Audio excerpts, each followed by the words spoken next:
कि ये आज जो हम यहाँ विराजमान हैं, राजा जनक जिन्हें विदेह जनक कहा गया, ऋषि याज्ञवल्क्य की अभी चर्चा हुई, विदुषी, गार्गी और मैत्रेयी की इस धरती को हम कोटिशः नमन करते हैं। और हमारे लिए दर्शन परिषद के सभी सदस्यों के लिए, उनकी कार्यकारिणी के लिए आज यह मौका बहुत ही गौरव का है कि हम दर्शन के लोग, दार्शनिक चिंतक आज उस धरती पर अधिवेशन के लिए जमा हुए हैं जो धरती दर्शन या दार्शनिक विचारों की उर्वरकता के लिए प्रसिद्ध रही है। यही सारे संवाद, अष्टावक्र जनक संवाद भी यहीं हुआ, यहीं पर मैत्री और याज्ञवल्क्य के बीच संवाद हुआ और इन संवादों की अहमता को अभी रुद्रकांत अमर जी ने दर्शाया है। तो हमारे लिए आज का यह दिन बहुत ही प्रसन्नता के साथ साथ गौरव का भी दिन है, जब हम दर्शन परिषद के 44वें अधिवेशन की शुरुआत कर रहे हैं। तो बिहार वासियों एवं यहाँ के दार्शनिक चिंतकों, साधकों के लिए दर्शन केवल बौद्धिक व्यायाम या मानसिक कसरत भर नहीं है, यह व्यवहारिक जीवन का आधार स्तंभ भी है। तो हम इस दृष्टिकोण से दर्शन को देखें, न केवल इसे भाषणबाजी या कोरी बौद्धिकता के रूप में देखें, बल्कि इसको हम समाहित करते हैं अपने व्यवहार में। तो यही कारण रहा कि दर्शन परिषद की स्थापना की गई। बिहार के विश्वविद्यालयों में जो कार्यरत दर्शन शास्त्र के शिक्षक थे, उन्होंने संगठित रूप में दार्शनिक समस्याओं पर विचार विमर्श एवं नए दार्शनिक विचारधाराओं के विकास के उद्देश्य से 1949 में डॉक्टर D.D.M. सेन, जो कि पटना विश्वविद्यालय के BN कॉलेज के तत्कालीन प्राचार्य थे, उनकी अध्यक्षता में इसकी शुरुआत हुई, जिसके संस्थापक अध्यक्ष बने प्रसिद्ध चिंतक डॉक्टर धीरेन्द्र मोहन दत्त तथा महासचिव हुए प्रसिद्ध तर्कशास्त्री डॉक्टर अशोक कुमार वर्मा। और तभी से एक ये परिषद का प्रारूप हमारे सामने आया, जिसकी गोष्ठियाँ होती थी, अधिवेशन होता था और उसमें विचारों का आदान प्रदान होता था और नया कुछ मंथन, उस ज्ञान मंथन से कुछ नया निकल कर आता था जो समाज को लाभान्वित करने के लिए काफी समझा जाता था। कुछ कारणों से परिषद की गतिशीलता में थोड़ी शिथिलता आई, लेकिन 1960 के बाद वरिष्ठ दार्शनिकों में हम नाम लेना चाहिए हमें, क्योंकि हम उनके योगदान को भूल नहीं सकते हैं। उनमें प्रोफेसर हरिमोहन झा को नहीं जानत है जब में, वे इसी धरती के थे और उनकी कृतियाँ कन्यादान और दुरागमन और उससे भी बढ़कर, साहित्य से बढ़कर दार्शनिक चिंतन में खट्टर का तरंग के नहीं चलेंगे।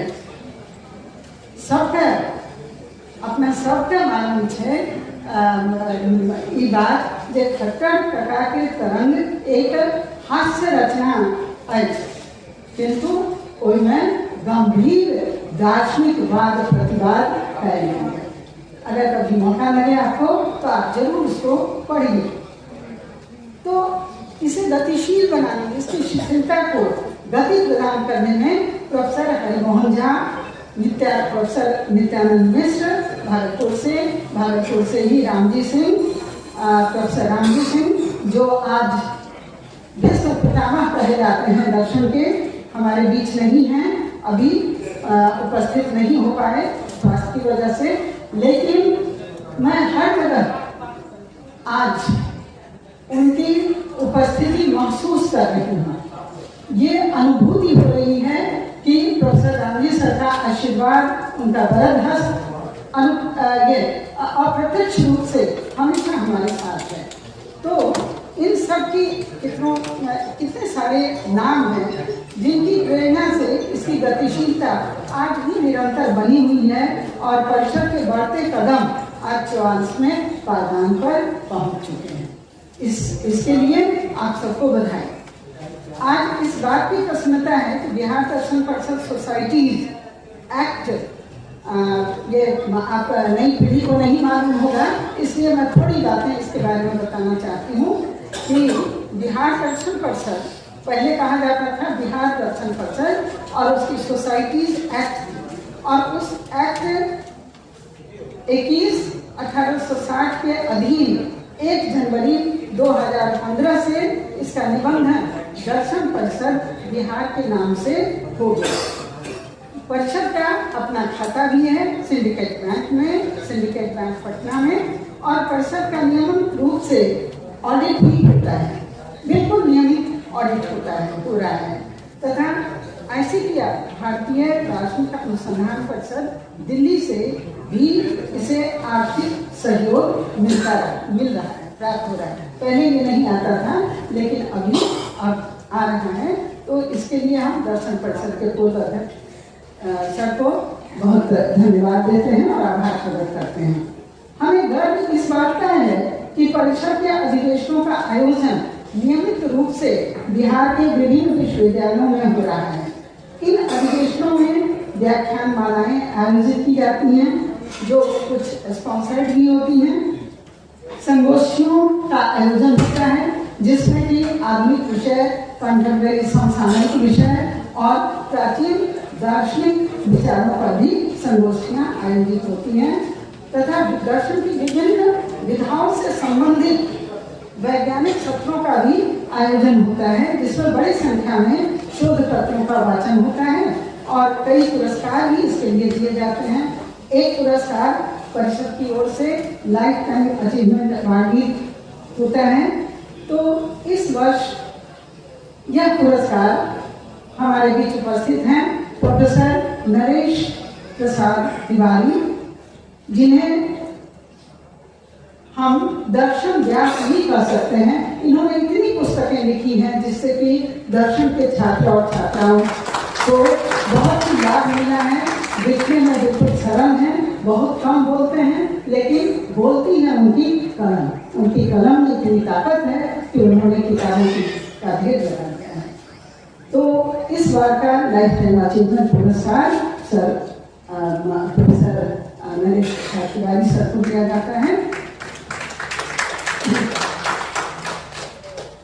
इन सभी कार्यकलापों, शोध पत्रों का अगर कोई दस्तावेज ना बने तो यह बेकार हो जाता है, क्योंकि हम सभी जानते हैं कि हम इस महाकुंभ में आए हुए हैं, यह ज्ञान यज्ञ है और सभी कुछ न कुछ सुविधा लेकर ही जाते हैं। तो उससे जो हमें प्राप्ति होती है उसे संरक्षित भी तो करना होता है, और वह संरक्षण नियमित रूप से दार्शनिक अनुगूंज के रूप में हो रहा है। और यह हमारी पत्रिका है परिषद की, जिसका प्रकाशन बिल्कुल नियमित रूप से होते हैं और जिसमें अधिवेशन के दौरान प्रस्तुत व्याख्यानों, संगोष्ठियों में एवं विभागों में प्रस्तुत स्तरीय आलेखों को प्रकाशित किया जाता है। और सफलतापूर्वक इसका प्रकाशन चल रहा है अबाध गति से, और इसके लिए मैं इस पत्रिका के प्रधान संपादक आदरणीय प्रोफेसर आयन सिन्हा के प्रति आभार प्रकट करती हूँ और बहुत बहुत धन्यवाद देती हूँ। धन्यवाद के पात्र हमारी पूरी टीम है, जिसमें संपादक नरेंद्र मिश्रा जी को मैं धन्यवाद देती हूँ, उनके प्रति अपना आभार निवेदित करती हूँ। और इस के निरंतर प्रकाशन के लिए प्रधान संपादक, कार्यकारी संपादक, संपादक मंडल, परामर्श समिति एवं परिषद के सदस्यों के सकारात्मक सहयोग का ही यह प्रतिफल है कि आज यह पत्रिका बहुत ही महत्व की हो गई है। परिषद की सफलता अभिनंदन ग्रंथ एवं स्मृति ग्रंथों के प्रकाशन में भी परिलक्षित होती रही है, जैसे डॉक्टर GM दत्त अभिनंदन ग्रंथ, प्रोफेसर नित्यानंद स्मृति ग्रंथ, प्रोफेसर सोहम राज कातेर अभिनंदन ग्रंथ इसके प्रमाण हैं। इसके विषय में आपको बताया जाएगा, जो श्यामल जी इसका डिटेल बताएंगे। तो दोस्तों, इस 44वें अधिवेशन में ही परिषद के सारे पुरस्कार जो पिछले सत्र में हुए थे उनका पुरस्कृत किए जाएंगे। विद्यार्थी प्रसन्नता, ये तो गौरव की बात थी जो हमने अचीव किया, जो हमने प्राप्त किया अपनी मेहनत से, जिसमें कि हमारे सारे सदस्य और सारे सदस्यगण और सारे कार्यकारिणी और हमारे अभिभावकगण जिम्मेदार हैं उसके लिए। तो ये गर्व की बात है कि आज हम 44वां सालगिरह अधिवेशन के रूप में मना रहे हैं। लेकिन प्रसन्नता सबसे ज्यादा इस बात की है कि हमारी युवा पीढ़ी बिहार तथा देश की दार्शनिक विरासत के संरक्षण में, साथ संभाल में और उस विरासत को आगे ले जाने के लिए, इसके प्रसार के लिए इसके प्रसार के लिए सजग हैं, सचेत हैं और निष्ठापूर्वक संलग्न हैं। दूसरी ओर गर्व हमें इस बात का भी है कि परिषद की शैक्षणिक एवं दार्शनिक गतिविधियों के उत्तरोत्तर बढ़ते कदमों से भारतीय दार्शनिक परंपरा का एक सुंदर भविष्य दिखाई पड़ रहा है। उसकी एक नई आशा की झलक हमारे सामने है। हम जानते हैं दोस्तों कि आज वैश्विक कई प्रकार के संकट हैं, युद्ध का संकट है, पर्यावरण का संकट है, भूखमरी का संकट है, बहुत सारे, और सबसे ज्यादा जिस बात का संकट है वह है मानवीय मूल्यों के क्षरण का। तो ऐसी पृष्ठभूमि में दर्शन और इस तरह के आयोजन एक नई आशा लगाते हैं। तो इसी आशा के संचार के साथ मैं अपने नए सदस्यों से, जो हमारे हमने कहा कि 4 पीढ़ी हम लोग यहाँ वर्तमान है और 5वीं एक बच्चे के रूप में जो हमारे पति पत्नी स्नेहा जी और ये अभिमन्यु जी की संतान के रूप में यहाँ आई हुई है। तो सर ये 5वीं पीढ़ी हम लोग देखना है दर्शन, तो वो भी जन्मजात दार्शनिक है। तो इसके लिए हम सभी बहुत ही गर्व महसूस कर रहे हैं और हम अपने नए दोस्तों को एक संदेश देना चाहते हैं। उत्तिष्ठ जागृत प्राप्त वरानुबोधता, अर्थात उठो, जागो और श्रेष्ठ पुरुषों के सत्संग से ज्ञान प्राप्त करो। और यह अवसर है, मत छूटो, छूटना नहीं है। आप अपने को एक मनुष्य में मनस्वत्व लाएं और देखें कि उससे कितना लाभ समाज को मिलता है। इसी संदेश के साथ मैं सब गुरुजनों को नमन करते हुए, अपने सहयोगियों को आदर देते हुए और अपने कनिष्ठ जनों को, अपने कनिष्ठ साथियों को आशीर्वाद के साथ और आयोजकों के धन्यवाद के साथ मैं अपनी बात समाप्त करती हूँ। धन्यवाद। आपने अपने भाई को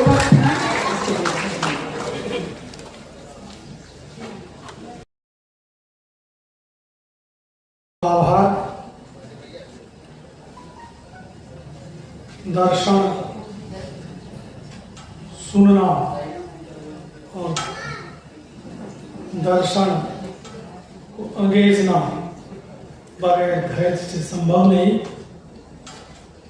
अब मैं प्रोफेसर श्यामा किशोर जी से आग्रह करता हूं कि परिषद का प्रतिवेदन एवं विभिन्न पुरस्कारों की घोषणा, साथ ही स्मारिका, पत्रिका और कतिपय पुस्तकों का विमोचन होना है।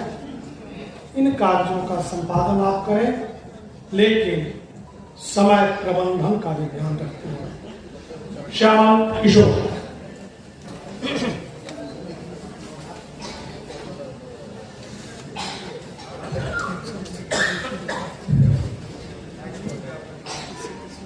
इस संसार में सबको यूं ही ख्याति प्राप्त नहीं हो जाती। यश कृति उसी को मिलती है जिनके व्यक्तित्व में कुछ न कुछ अतिशय होता है। कुछ वैसे ही व्यक्तित्व के धनी मंच पर आसीन हैं और सभागार में भी उपस्थित है। मैं आप तमाम विद्वज्जनों को दर्शन परिषद की ओर से आभार प्रकट करता हूं और धन्यवाद ज्ञापित करता हूं। माननीय कुलपति की उपस्थिति से हम सभी गौरवान्वित हुए हैं, क्योंकि इस दायित्व में कुलपति महोदय हैं, इनके लिए बहुत सारे काम हैं, लेकिन बहुमूल्य समय देकर हम लोगों का गौरव बढ़ाया है। माननीय कुलपति के साथ उन सचिव महोदय मौजूद हैं, मैं उन्हें भी आभार प्रकट करता हूँ। मंच पर कई हमारे गुरु बैठे हुए हैं, professor I N. Sinha, professor R C. Sinha, professor Poonam Singh, professor Mahesh Singh और सभागार में भी कई विद्वान मौजूद हैं। मैं आप सभी के प्रति आभार प्रकट करता हूँ। ऐसे तो दर्शन और दार्शनिकों के विषय में कई भ्रांतियां हैं। दर्शन के विषय में कहा जाता है कि दर्शन में तत्वमीमांसीय समस्याओं पर विचार किया जाता है, अर्थात ईश्वर, आत्मा और परमात्मा की बात करते हैं। इनका व्यवहारिक जीवन से कोई संबंध नहीं है। और दार्शनिकों के विषय में कहा जाता है कि अंधेरी कोठरी में काली बिल्ली का खोज करते हैं जहां बिल्ली छुपी थी। लेकिन इन भ्रांतियों का संबंध आज इस सभागार में देखने को मिल रहा है। मिथिला ज्ञान की भूमि रही है। इस ज्ञान की भूमि में विभिन्न सत्रों में शास्त्रार्थ का आयोजन किया जाएगा, क्योंकि मिथिला में शास्त्रार्थ की लंबी परंपरा रही है। मैं बहुत समय नहीं लूंगा, क्योंकि समय सीमा का उल्लंघन करना भी हिंसा कहलाता है। मैं समझता हूं कि आप सभी की उपस्थिति और जिन बिंदुओं पर विचार किया जाएगा वह निश्चित रूप से आने वाली पीढ़ी के लिए एक मार्गदर्शन का काम करेगा। मैं संक्षिप्त में अपना प्रतिवेदन प्रस्तुत करते हुए मैं 3 दिन के कार्यक्रम का रूपरेखा बता दूं। उद्घाटन सत्र में हम सभी मौजूद हैं। भोजनावकाश के बाद कई व्याख्यानमालाओं का आयोजन होना है और सभी वक्ता सभागार में मौजूद हैं। उसमें पहला है मुद्रिका सिंह स्मृति व्याख्यान, श्री प्रकाश दुबे स्मृति व्याख्यान, वशिष्ठ नारायण सिन्हा स्मृति व्याख्यान, प्रोफेसर सोहन राज लक्ष्मी देवी तातेड़ जोधपुर राजस्थान व्याख्यान, सिया देवी माधवपुर खगड़िया स्मृति व्याख्यान, बेनी विश्व बाबू धन स्मृति व्याख्यान, डॉक्टर राम नारायण शर्मा बुजुर्ग स्मृति व्याख्यान, सत्यार्थी बहन जी स्मृति व्याख्यान, दीप नंदिनी प्रदीप नारी सशक्तिकरण व्याख्यान। और यह सुखद संयोग है कि एक व्यक्ति केवल नहीं पहुंच सके, उनका टिकट कंफर्म नहीं हुआ, इलाहाबाद से आने वाले थे जटाशंकर जी, लेकिन दूसरे हमारे वक्ताओं के यह पर हमने आग्रह किया था, गोदावरी मिश्र जी जो सभागार में मौजूद हैं और नालंदा इंटरनेशनल विश्वविद्यालय में दर्शन शास्त्र प्राध्यापक हैं। इसके बाद कल का जो कार्यक्रम होगा 10 बजे से 6 विभाग में पत्र पढ़े जाएंगे। आप सभी से अनुरोध है कि समय पर 6 विभाग में जहां आपका पेपर है आप वहां जरूर पहुंचे। कई पुरस्कार दिए जाते हैं। पुरस्कार देने का उद्देश्य परिषद का यही है कि आप में प्रतिस्पर्धा उत्पन्न होगा और आप अच्छे ढंग से अपनी बातों को रख सकेंगे। और कल के भोजनावकाश के बाद संगोष्ठी का आयोजन किया गया है। संगोष्ठी का 2 विषय है, मिथिला की दार्शनिक परंपरा, जिसमें हमारे पूर्व डायरेक्टर ICPR मौजूद हैं डॉक्टर अरुण मिश्र जी, और कई और इस पर अपनी बात को रखेंगे। दूसरा जो संगोष्ठी किया का जो विषय है वो अरविंद दर्शन के विविध आयाम है, उसके भी वक्ता मौजूद हैं। आप सभी सुनकर लाभान्वित होंगे ऐसा मेरा विश्वास है। थर्ड डे 8 तारीख को हम लोग यह निश्चित किए हैं कि 9 से 11 बजे तक पत्र पढ़े जाएंगे। यदि पूरा नहीं होता है तो काफी लगभग 300 रजिस्ट्रेशन हुआ है, 300 लोग यहाँ उपस्थित होंगे, तो जिनका पेपर उस दिन नहीं पढ़ाया जाएगा 7 को, उसको 8 को 9 से 11 में पढ़वाया जाएगा और 11 बजे से समापन सत्र का आयोजन किया जाएगा। उसमें जो पुरस्कार दिए जाएंगे वह पुरस्कार समापन सत्र में दिए जाएंगे। लेकिन मैं आज के पुरस्कार के विषय में बतला दूं, जिसकी घोषणा आज हम करेंगे और जिसको अभी दिया जाएगा, उसके पूर्व मैं एक बार यह बतला देना चाहता हूं कि आप जिनको भी पुरस्कार मिलना है और कोई भी प्रमाण पत्र का वितरण नहीं होगा, लास्ट में ही प्रमाण पत्र का वितरण होगा। क्योंकि अधिवेशन का आयोजन करना हम लोगों की यह सोच नहीं है कि संख्या जुड़ जाए, भीड़ जुड़ जाए और एक अधिवेशन हो गया। और मुझे तो प्रसन्नता हो रही है पूरे हॉल में प्रदेश और प्रदेश के बाहर के लोग आए हुए हैं। मैं कुलपति महोदय को एक बार पुनः आभार व्यक्त करता हूं कि आपकी सोच और दर्शन शास्त्र विभाग के अध्यक्ष राजीव जी और अन्य शिक्षकों का सहयोग है कि इस प्रकार की व्यवस्था यहाँ कायम है। लगातार लोग आ रहे हैं, कोई परेशानी नहीं हो रही है और सभी लोग सही जगह पर अपना स्थान ग्रहण कर रहे हैं, उनको रहने की अच्छी व्यवस्था है। तो इस व्यवस्था के लिए मैं कुलपति महोदय के प्रति आभार प्रकट करता हूं। आज जो पुरस्कार दिया जाना है, हमारी अध्यक्ष प्रोफेसर पूनम सिंह जी ने पूर्व में बताया कि लाइफ टाइम अचीवमेंट अवार्ड उद्घाटन सत्र में दिया जाता है। दर्शन के क्षेत्र में महनीय योगदान के लिए प्रोफेसर NP तिवारी, नरेश प्रसाद तिवारी, सेवानिवृत्त आचार्य, दर्शन शास्त्र विभाग, पटना विश्वविद्यालय, पटना को दिया जाता है। इस पुरस्कार का नाम है professor Sohan Lal Lakshmi doctor, Jodhpur, Rajasthan, life time achievement award. तो मैं बहुत श्रद्धा के साथ चाहूंगा कि प्रोफेसर नरेश प्रसाद तिवारी सर आप मंच पर आए और कुलपति महोदय और अन्य हमारे जो पूर्व chairman ICPR professor RC Sinha sir हैं, रजिस्ट्रार साहब हैं, प्रोफेसर IN सिन्हा साहब हैं, अध्यक्ष प्रोफेसर पूनम सिंह जी हैं, सभी लोग आकर बाहर सम्मानित करें। एक मिनट।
मैं अतिथियों से आग्रह करूंगा कि 2 मिनट और 2 पुरस्कार हम लोगों को और देना है। ग्रंथ पुरस्कार, रविंद्र शांति सर्वश्रेष्ठ पुस्तक पुरस्कार के लिए मैं आमंत्रित करता हूं डॉक्टर संगीता कुमारी पटना, जिनका विषय है सरोगेसी वरदान या अभिशाप।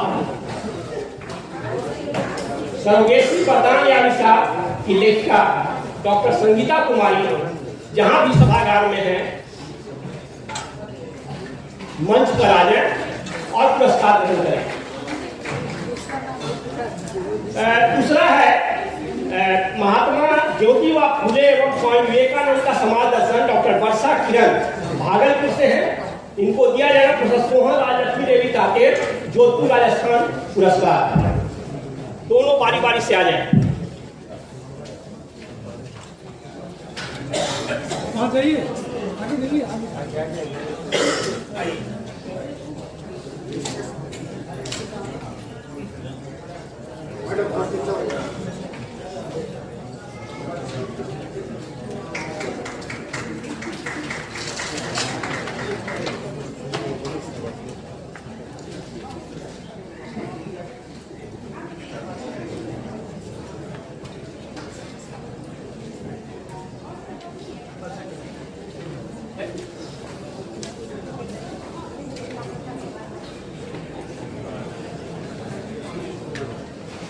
हेलो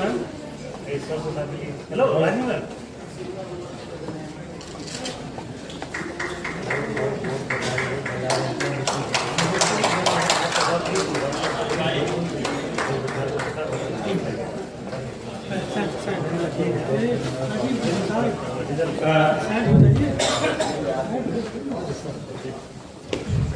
कुलपति महोदय ने एक बहुत बड़ी बात कह दी कि प्रोफेसर है तो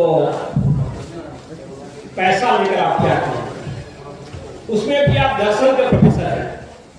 तो मैं एक साझा करना चाहूंगा इस सभागार में प्रोफेसर रामजी सिंह की, जो जाने माने गांधीवादी चिंतक है, उनको ICPR से 1 लाख का लाइफ टाइम अचीवमेंट अवार्ड मिला था, उसमें 1 लाख की राशि भी थी।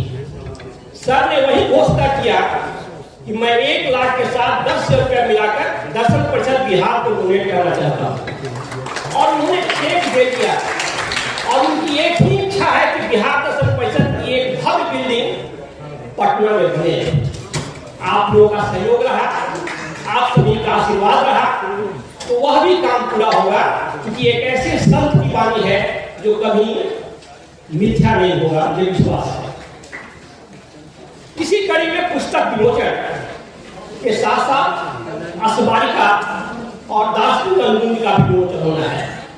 मैं आग्रह करता हूं कि असबारिका सभी अतिथियों के हाथ में दे, ताकि इसका विमोचन हो सके। जितने भी अबस्ट्रैक्ट आए, सभी को आयोजन सचिव और उनकी पूरी मंत्री ने उसमें समावेश किया है। यह बहुत ही कठिन कार्य है, लेकिन इन लोगों ने यह दिखा दिया कि दुनिया में कुछ भी कठिन नहीं है जब इच्छा शक्ति हो।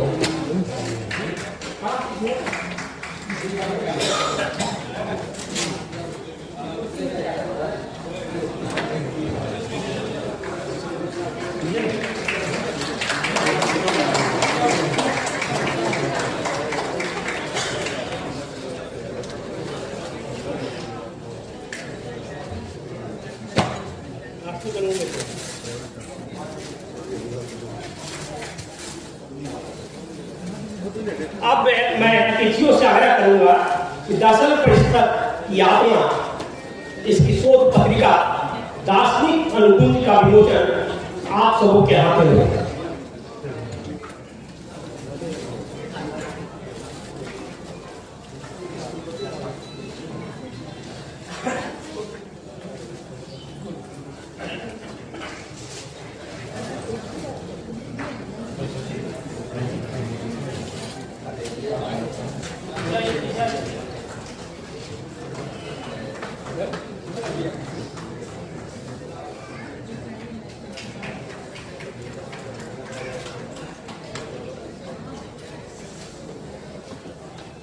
और पत्रिका का की जो खूबसूरती आप देख रहे हैं, उसके लिए मैं धन्यवाद देता हूं प्रकाशक नीरज प्रकाश जी को, यहाँ पर मौजूद है और उनके सहयोग से बहुत ही सुंदर ढंग से प्रकाशन हो रहा है। कई हमारे शिक्षकों ने कुछ पुस्तक लिखे हैं। पुस्तक लिखना कठिन कार्य है, और उन लोगों ने इच्छा जाहिर की कि इसका विमोचन आपको उद्घाटन सत्र में होना चाहिए। हम सभी को एक बार बधाई देता हूं कि आप आज के समय में व्यस्तम जीवन में निकाल कर आप लोगों ने पुस्तक लिखी है। तो पहला हम चाहेंगे न्याय दर्शन में ईश्वर विचार, एक समालोचनात्मक अध्ययन, डॉक्टर अनिता कुमारी गुप्ता यदि सभागार में मौजूद है तो यथाशीघ्र आ जाए और अपनी पुस्तक का विमोचन करवाएं।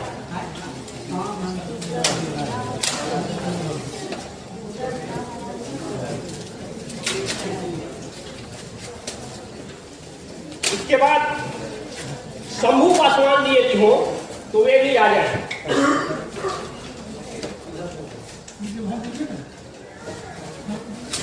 शंभू पासवान जी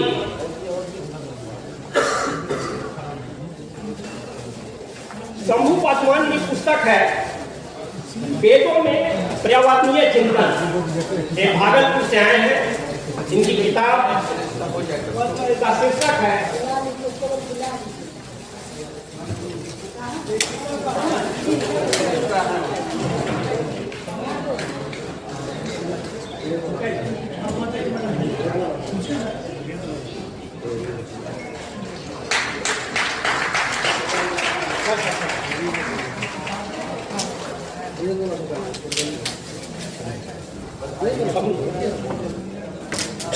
कौन है?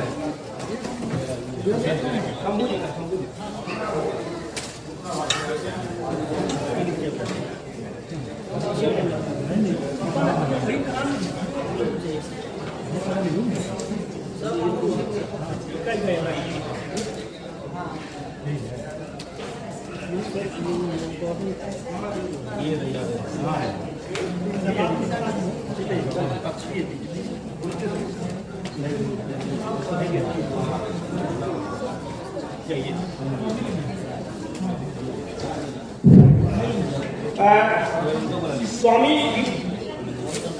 पूर्णेंदु जी यदि हो सभागार में तो अभी विमोचन में शामिल होते तो अच्छा लगता है।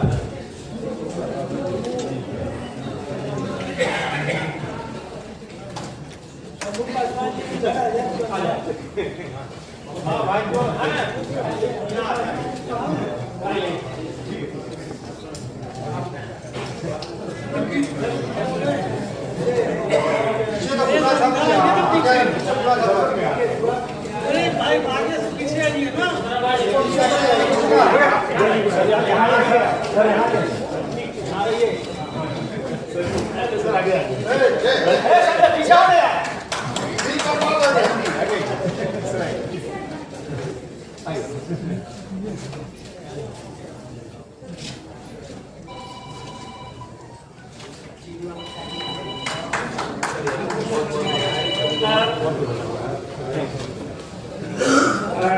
प्रोफेसर सैन कुमारी पूर्वाचार्य BRA अम्बेडकर बिहार विश्वविद्यालय स्वयं तो नहीं आई है, उनकी बेटी आई हुई पायोली।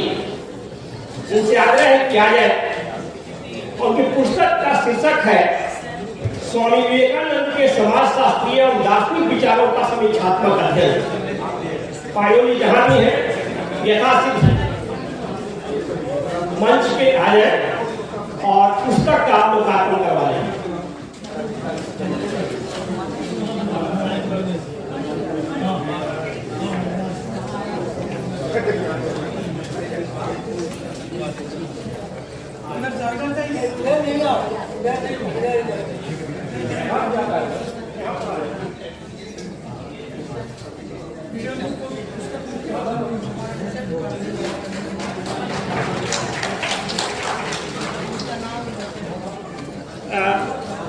एक पुस्तक और है मेटाफिजिकल प्रेस्क्रिप्टिविज्म। प्रोफेसर सुरेंद्र प्रसाद श्रीवास्तव जी जो सेवानिवृत्त हो चुके हैं कुमकुम कॉलेज पटना से, वे स्वयं तो नहीं आए हैं, उनकी पुस्तक आ चुकी है। और दूसरा है सत्य कर्म और धर्म। 2 किताब इनकी है। मैं इनको परिषद की ओर से धन्यवाद भी देता हूँ और बधाई भी देता हूँ कि सेवानिवृत्ति के बाद आप लगातार शैक्षणिक गतिविधियों में रत हैं।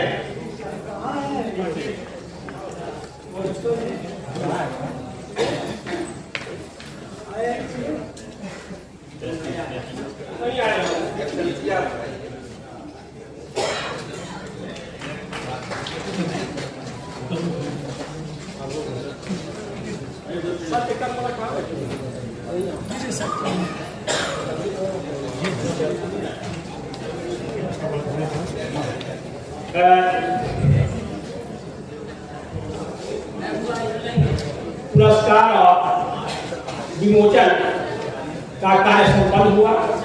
मैं एक बार पुनः सम्मानित मंच और सभागार में उपस्थित सभी विद्वानों, छात्र छात्राओं एवं मीडिया के प्रमुखों को विशेष रूप से धन्यवाद देता हूँ कि आप लोगों ने इस रूप में समय दिया, शांतिपूर्ण ढंग से आप बैठकर हमारी बातों को सुनते रहे। आप सबों को एक बार धन्यवाद और धन्यवाद।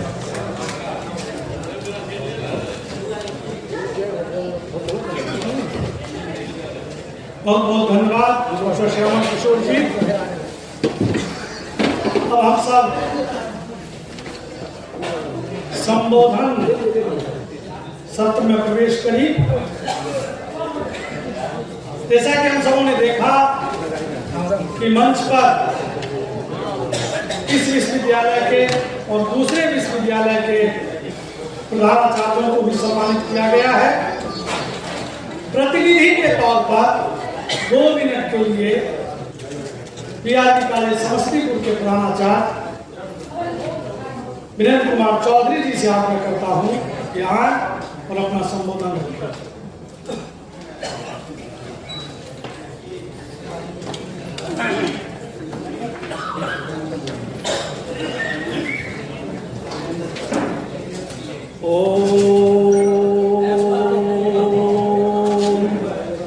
पूर्णमदः पूर्णमिदं पूर्णात् पूर्णमुदच्यते पूर्णस्य पूर्णमादाय पूर्णमेवावशिष्यते। सभा मंचे विराजमाना निष्काम कर्म योगिनः कुलपति महोदयाः कुलसचिव महोदयाः दर्शन शास्त्रस्य मर्मज्ञ विद्वांसः तेभ्यः सर्वेभ्यः देवेभ्यः नमो नमः। मंत्रो अयं मिथिलायाः वर्तते। मिथिलायां कथ्यते। मिथिलाया मुख्य शिक्षा वर्तते। याज्ञवल्क्यस्य मुख्य शिक्षा सारस्वत शिक्षा वर्तते। आत्मा वा अरे द्रष्टव्यः श्रोतव्यो मंतव्यो निध्यासितव्यो मैत्रेयात्मनो वा अरे दर्शने सर्वने मत्या विज्ञाने इदं सर्वं विदितम्। सरला भाषायां इदं कथ्यते कि आत्मा साक्षात्कारः संभाव्यते। इस परंपरा में हम आगे बढ़ते हुए अपने समय को देखते हुए इस समय एतस्य विश्वविद्यालयस्य माननीयाः कुलपति महोदयाः प्रोफेसर सुरेंद्र प्रताप सिन्हा महोदयाः सन्ति। सभामञ्चे उपस्थिताः सन्ति। तेषां सम्माने मिथिला परम्परानुसारेण स्तुतिगानं गीयते। इदं दार्शनिक भावना वर्तते। हे सुरेंद्र त्वं कुलपति पुंगवः त्वं त्वपः स्वाध्याय निरतः तपस्वी तुभ्यं नमो नमः। हे अमरनाथ त्वं वाग्विदाम्बरः धर्मज्ञश्च कृतज्ञश्च सत्यवाक्यो दृढव्रतः तुभ्यं नमो नमः। हे अमरपति त्वं आत्मवानः जितक्रोधो द्युतिमानः अनसूयकः त्वं क्षत्रिय वंश प्रभवो सुरेंद्र प्रताप सिंहो नाम जनैः श्रुतः। त्वं नियतात्मा महावीर्यो द्युतिमान धृतिमान वशी। त्वं बुद्धिमान नीतिमान वाग्मी श्रीमान शत्रु निवर्हनः तुभ्यं नमो नमः। हे कुलपति परवरः त्वं विपुलांशो महाबाहु कम्बुग्रीवो महाहनुः। त्वं महोरस्तो महेशवासो अजानुबाहु गौरवर्णः। त्वं सुशिराः सुललाटः सुविक्रमः दूरदर्शी च। त्वं समः संविभक्तांगः स्निग्धवर्णः प्रतापवान् तुभ्यं नमो नमः। हे सुरडा त्वं पीनवक्षा विशालाक्षी लक्ष्मीवान् शुभलक्षणः। त्वं धर्मज्ञः सत्यसन्धश्च शिक्षकानां विद्यार्थिनां च हिते रतः। त्वं यशस्वी ज्ञानसम्पन्नः शुचिर्वश्यः समाधिमान्। त्वं समुद्रः गाम्भीर्ये धैर्येण हिमवानिर् त्वं कालाग्नि सदृशः क्रोधे क्षमया पृथ्वी समः तुभ्यं नमो नमः। हे सूरेश्वरः त्वं धनदेन समस्त्यागे सत्तये धर्म इवापरः त्वं दयावान दयानिधि दयासागरः दयानिधानः तुभ्यं नमो नमः। पूर्वस्ते विजयो सुरेंद्रः यस्य कुलसचिवः प्रोफेसर मुश्ताक अहमदः कौटिल्यः इव कूटनीतिज्ञः कर्मठः विद्वान् निष्काम कर्म योगी च तुभ्यं नमो नमः। अस्मिन् समये पावन अवसरे मिथिलायाः धरायां सर्वान् विद्वांसः नमो नमः तथा मंत्रासी निष्काम कर्म योगिनः अतिथयः विद्वांसः विदुषयश्च तान् सर्वान् नमस्करोमि कोटिशः नमस्करोमि। इदं मिथिलायाः परंपरा।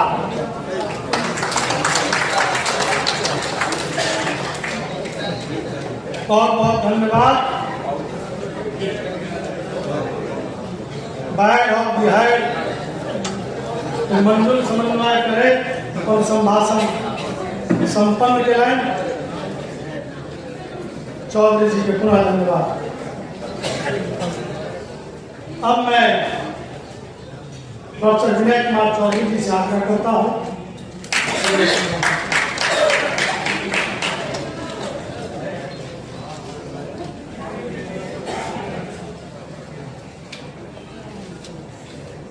आज इस 44वां दर्शन परिषद के माननीय अध्यक्ष ललितनारायण मिथिला विश्वविद्यालय के यशस्वी कुलपति प्रोफेसर एसपी सिंह साहब, सभागार में उपस्थित ललितनारायण मिथिला विश्वविद्यालय के कुल सचिव भाई मुश्ताक साहब, सभागार में उपस्थित और मंचस्थ सभी विद्वान जन, छात्र छात्रा। पहले कई दिल गेल कि समय के पालन करना आवश्यक है, तो समय के पालन करना है। और संयोग इसकी जे आदेश दिले से हमारे वर्तमान में निदेशक जो है तो उनका आदेश है, तो ये आदेश के अनुपालन करवाक है। हम बहुत कम समय ले जन इस सभा में उपस्थित हुए छलहुँ। संयोग है कि हमारे वर्तमान कुलपति साहब समय के बहुत पालन करे। भोरक समय राजनीतिक व्यक्ति के लिए बड़ा दिक्कत समय रहे, बहुत लोग भेद केनहार रहे।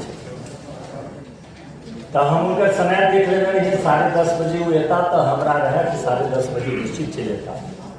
लेकिन कुलपति के और राजनीतिक व्यक्ति के संगे दिक्कत ये हो कि जब तक गेल उत्तर के लोग बुझ गए कि आगू अधिका कतो जेबाके नहीं है।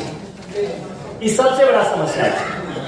विलंब हम या कुलपति महोदय नहीं करे छथिन, विलंब अहाँ करबे छी। माने जब तक गेलू से करे, आज वो जब तक गेला ओतय बिसरि जाए जतन कि हिनका आगू कतो कार्यक्रम हेतन आ कतो समय के जन पालन केनहार छथिन त एहि पर ध्यान रखा, लेकिन लोग ध्यान नहीं दै छै। हम हड़बड़ाए तो संजोग से हमारे पूर्व निदेशक स्नातकोत्तर दर्शन शास्त्र विभाग के पूर्व विभागाध्यक्ष उनका हम आभार प्रकट करै छन, आयोजकों का आभार प्रकट करै छन कि उनके आदेश और इच्छा से हमरा एतऽ बजायल गेल, हमरा बड़ा नीक लागल। ऐसे संजोग से पहले हो दरभंगा में इंडियन कांग्रेस फिलोसफिकल कांग्रेस भेल रहा, तो वही समय में हम आयोजक में रही। आयोजक में नहीं रही, लेकिन तैयो आबी के हमरा मौका ई सब रहले, तैला इनका सबके हम बहुत बहुत आभार प्रकट करै छी। तो तखने अनिल बाबू एले, हमर जेठ भाई छथि, तऽ कहले कि एकटा बात कि राजनीतिक व्यक्ति ओना एकटा आरो कहले छले, तो ओना वो कहले कि अहाँ ई बात नहीं बजबै, लेकिन हमरा आदत है कि झूठ नहीं बोले की बीमारी है। तो कहले कि कि कुलपति और राजनीतिक व्यक्ति के सब किछु आबै छनि, हुनका सब किछु पर बजऽ आबै छै। हम कहलिए कि आबै छै कि नहीं आबै छै से कहनाइ मुश्किल छै, लेकिन आवश्यकता हो जाइ छै कि जब तक गिर तब तक बाजे के ओकर महत्वपूर्ण ओकर भूमिका बढ़ै छै। तऽ विशेष कुलपति बजता, हम विशेष नहीं बाजब, लेकिन एकटा आग्रह अपने सबके करै छी। हमहूँ एगो शिक्षक छी, मूल रूप से हम शिक्षके छी, और सबसे दुखद पहलू भऽ गेल हन कि हम सब मूल पुस्तक जे कोनो विषय के हुए ओइसे हम अपनो दूर भऽ गेलहुँ हन और हम अपन छात्रों के ओइसे दूर कऽ देलहुँ।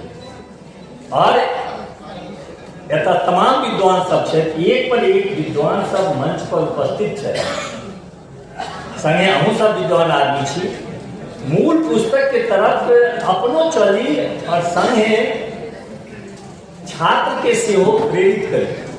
अहाँ एतऽ से लऽ कऽ लहेरियासराय से दरभंगा के तरफ में जहन हम बच्चे में रही बहुत कम दुकान रहे, एखन दुकान एतऽ से ओतऽ तक खाली दुकान भऽ गेल, लेकिन पुस्तक के दुकान वह जे 2-3 गो पुस्तक के दुकान रहे, वो उसके पुस्तक के दुकान एखनो दरभंगा में जो मिथिला धरती अछि विद्वान के और दर्शन के कहल जाय छै कि मिथिला के परंपरा रहल छै। एखने बदलियन अध्यक्षा सचिव महोदय चर्चा केले थे, दरभंगा के विद्वान सबके मिथिला के विद्वान के चर्चा केले थे, और जहां मिथिला रहने जगह में पुस्तक के खरीद मूल पुस्तक के बिक्री नहीं हुई, छात्र ओकरा संपर्क में नहीं आवे, शिक्षक कोई प्रेरित नहीं करे, तो की स्थिति हेतै कि अहाँ सब स्वयं अपने निर्धारित करी। एतके हमरा आग्रह अछि कि हम अपन बात समाप्त करे से पहले कि हम सब पुस्तक खरीदी, जते कपड़ा के दुकान खुल रहा है, दोसर कोनो चीज के दुकान खुल रहा है, मोबाइल के दुकान ओते खुल रहा है, लेकिन जे पुस्तक जे हमरा ज्ञान दे जाहि के कारण हमर जीवन यापन चलत, आ ओहि पुस्तक के दुकान जे खुल रहा है, एहि पर विचार करै लए हम अहाँ सबके दर्शन परिषद में तैया हम ई प्रश्न अपने के दै छी कि एकरा विचार करियो कि केना सब गोटा फेर से मूल पुस्तक की ओर प्रेरित हो। ये अपने सबसे आग्रह है कि अइला अपने सब प्रयास करियो।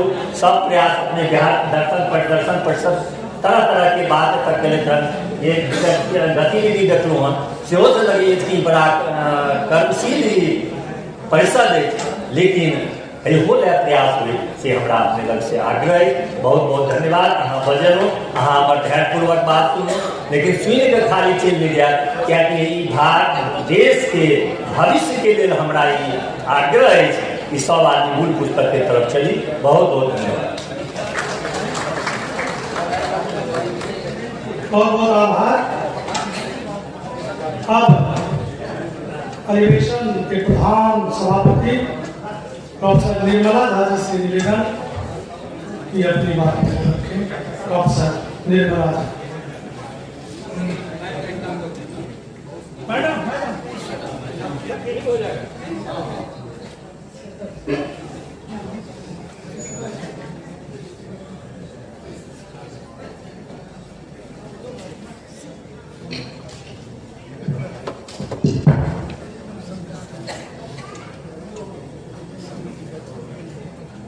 ललितनारायण विश्वविद्यालय के आदरणीय कुलपति प्रकाशित पेट्रोन प्रोफेसर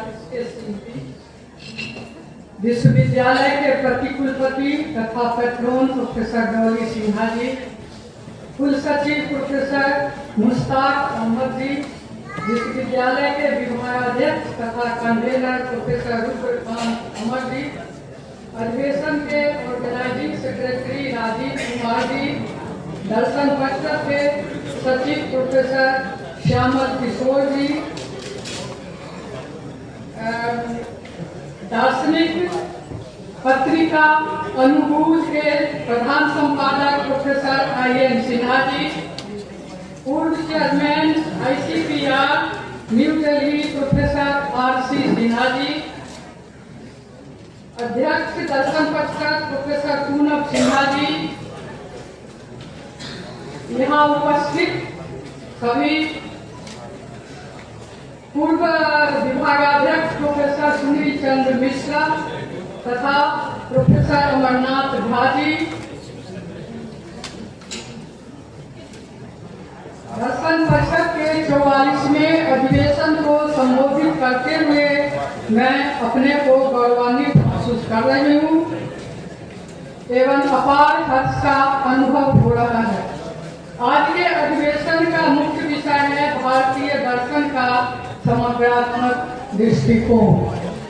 भवन में इस सभा भवन में उपस्थित सभी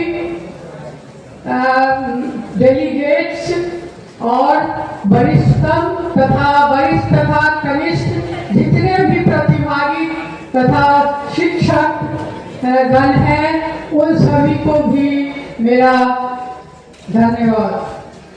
अभी मेरा जो विषय है अध्यक्षीय भाषण का जो मेरा विषय है वो उसको मैं पढ़ के सुनाना चाहती हूँ। भारतीय दर्शन का समग्रात्मक दृष्टिकोण। पृथ्वी के प्रत्येक जीव अपना अस्तित्व बचाने के लिए संघर्ष करते हैं, परंतु अंतर यह है कि मनुष्य का संघर्ष उच्च कोटि का होता है जबकि निम्न श्रेणी का संघर्ष बिना किसी उद्देश्य का होता है। मनुष्य ईश्वर प्रदत्त विवेक का प्रयोग करता है, परंतु निम्न श्रेणी का प्राणी अंधा संघर्ष करता है। दर्शन या फिलॉसफी शब्द का अर्थ ज्ञान के प्रति प्रेम या आसक्ति है। यह आसक्ति कोई विलासिता नहीं है। एक अंग्रेजी लेखक के शब्दों में main like accordance with their philosophy of life, their conception of the world. This is true even of the most thought place. It is impossible to live without a metaphysics. The choice that is given us is not between some kind of metaphysics and no metaphysics. It is always between a good metaphysics and bad metaphysics. प्रत्येक व्यक्ति अपने दर्शन के हिसाब से बुद्धि और विचार के अनुसार जीता है। बिना ज्ञान बुद्धि तत्व मीमांसा के जीवित रहना असंभव है। प्रश्न है कि किस प्रकार के तत्व मीमांसा में उसका विश्वास है, अच्छे या बुरे में। जैसे कि चार्वाक में या बौद्ध दर्शन में तत्व मीमांसा में अर्थ ही है सत्य का दर्शन। ज्ञान मीमांसीय अर्थ में दर्शन ज्ञान के प्रति आसक्ति है। मनुष्य का वास्तविक स्वरूप क्या है, जीवन का उद्देश्य क्या है, इस विश्व का कोई कर्ता भी है। ये सभी कई प्रश्न या समस्याएं हैं जिससे मनुष्य का सामना होता रहता है। दर्शन सत्य की खोज है। साधारणतः दर्शन का अर्थ है देखना, परंतु यह भ्रामक है। दर्शन का वास्तविक अर्थ है विजन ऑफ ट्रूथ या तत्व दर्शन। Every Indian school holds in its own way that there can be a direct realization of truth. Tattva darshan. A man of realization becomes free. One who lacks it is entangled in the world. भारतीय एवं पाश्चात्य दर्शन दोनों की समस्याएं एक ही है, परंतु दोनों के समझने के तरीके में अंतर है। भारतीय दर्शन तत्व दर्शन नीति शास्त्र, अर्थशास्त्र और यहाँ तक कि मनोविज्ञान के विभिन्न दृष्टिकोण को समझने का प्रयास करता है, जबकि पाश्चात्य दर्शन का दृष्टिकोण भौतिकवादी होता है। अनेकों दार्शनिक जैसे बीएन ने भारतीय दर्शन के इस दृष्टिकोण को समन्वयात्मक कहा है। कुछ लोगों में यह भ्रम है कि भारतीय दर्शन हिंदू दर्शन, यह बिल्कुल भ्रामक विचार है। भारतीय दर्शन को आस्तिक और नास्तिक दर्शन में बांटा गया है। सिर्फ चार्वाक दर्शन ही भौतिकवादी है। जैन बौद्ध दर्शन को नास्तिक दर्शन कहा गया है क्योंकि वहाँ ईश्वर की अलग कल्पना नहीं की गई है। जैन दर्शन में तीर्थंकर को ईश्वर का नाम दिया गया है और बौद्ध दर्शन में महात्मा बुद्ध को। न्याय वैशेषिक सांख्य योग मीमांसा वेदांत को आस्तिक दर्शन कहा गया है। न्याय वैशेषिक ज्ञान मीमांसा का वर्णन करता है। सांख्य जन प्रत्यक्ष रूप से ईश्वर में विश्वास नहीं करता है, जबकि अप्रत्यक्ष रूप से ईश्वर में विश्वास करता है। योग मुख्यतः पतंजलि के अष्टांगिक मार्ग को बताता है। मीमांसा सैद्धांतिक पक्ष है कि जबकि वेदांत उसका व्यावहारिक। भारतीय दर्शन मुख्यतः व्यापक दृष्टिकोण को अपनाता है तथा दूसरे दर्शनों के दृष्टिकोण को भी समझने का प्रयास करता है। साधारणतः आस्तिक का अर्थ है ईश्वरवादी तथा नास्तिक का अर्थ अनिश्वरवादी, लेकिन ये विचार बिल्कुल सत्य नहीं है। यहाँ तक कि जैन और बौद्ध दर्शन को भी एक अर्थ में आस्तिक कहा गया है, क्योंकि वे भी पुनर्जन्म में विश्वास करते हैं। योग का अष्टांगिक मार्ग जीवनोपयोगी है। कुछ सामान्य विशेषताएं जो कि भारतीय दर्शन की है। सभी दार्शनिक विधाओं में नैतिक तथा आध्यात्मिक दृष्टिकोण में समन्वय है। यह अनेकता में एकता का विचार प्रदर्शित करता है। सभी दर्शनों में कुछ एकता एवं कुछ अंतर दिखाई देता है। प्रत्येक दर्शन जीवन में इसकी व्यवहारिकता की आवश्यकता महसूस करते हैं। दर्शन का उद्देश्य सिर्फ ज्ञान की बातें करना नहीं है, बल्कि दूरदृष्टि, अंतर्दृष्टि तथा भविष्य की दृष्टि को भी समेटे हुए है। अतः जीवन का उद्देश्य पुरुषार्थ पर भारतीय दर्शन केंद्रित है। निराशावाद भारतीय दर्शन की प्रारंभिक सोच है। इसे निराशावादी का कर आलोचना की गई है। निराशावाद इस अर्थ में है कि जीवन के प्रति सोच का यह एक भी पक्ष यह भी है, परंतु यह सिर्फ आलोचनात्मक दृष्टिकोण है। मोक्ष या मुक्ति की अवधारणा इन सारी आलोचनाओं से अलग करता है। चार्वाक जैसे भौतिकवादी दर्शन को छोड़कर प्रत्येक दर्शन मुक्ति की अवधारणाओं में विश्वास करता है। अन्य सभी दार्शनिक सिद्धांत एक आध्यात्मिक एवं आशावादी दृष्टिकोण में विश्वास रखता है। प्रत्येक दर्शन कर्म सिद्धांत में भी विश्वास करता है, अर्थात प्रत्येक कार्य अच्छा या बुरा कर्म के अनुसार फलित होते हैं। कुछ लोग अच्छे कर्मों को करते हुए भी दुख का अनुभव करते हैं तथा बुरे कर्मों को करने वाले सुखी दिखाई देते हैं, जिसका आधार कर्म सिद्धांत ही होता है। चूंकि पुनर्जन्म में विश्वास करते हैं तथा जब तक प्रत्येक जीवन के कर्मों का फल हम भोग नहीं लेते हैं, अच्छे कर्मों को करते हुए भी दुखी रहते हैं। वैसे कर्म जिनका फल अभी तक भोगा नहीं गया है, उसे अनारब्ध कर्म कहते हैं। पूर्व में किए गए वैसे कर्म जिनका फल भोगना प्रारंभ हो गया है, उसे प्रारब्ध कर्म कहते हैं। अनारब्ध कर्म को पुनः दो भागों में बांटा गया है, संचित कर्म और संचीयमान कर्म। आशावाद एक नित्य शक्ति में विश्वास करता है। यही यह विश्वास दिलाता है कि अपने कर्मों के फल के कारण मनुष्य दुख या सुख का भोग करता है। भाग्य के सिद्धांत में भारतीय दर्शन विश्वास नहीं रखता है। भाग्य या दैव और कुछ नहीं बल्कि पूर्व जन्म कृतम कर्म। अज्ञानता ही सारे कर्मों का मूल है, अर्थात सत्य को असत्य मान लेना तथा असत्य को सत्य मान लेना ही अज्ञानता है। संयम ही जीवन से मुक्ति या मोक्ष का मार्ग है। यही कारण है कि जैन दर्शन का अर्थ ही है संयम द्वारा अपने इंद्रिय को अपने बस में कर लेना। अतः यहाँ ईश्वर में नहीं बल्कि महावीर को ही भगवान मान लिया गया है।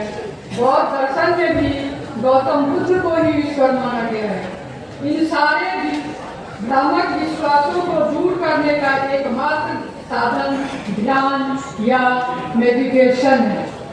ध्यान के बिना ऐसा संभव नहीं है। जीवन का उद्देश्य एक विवेकशील प्राणी के लिए अत्यधिक सुख भोगना है, परंतु सुख भौतिक नहीं बल्कि आध्यात्मिक होना चाहिए। इस प्रकार कहा जा सकता है कि दर्शन को दर्शन शास्त्र के रूप में कहा जाना ही अनेक असत्य विचारों को उत्पन्न करता है। भारतीय एवं पाश्चात्य दृष्टिकोण के कारण ही ऐसा होता है।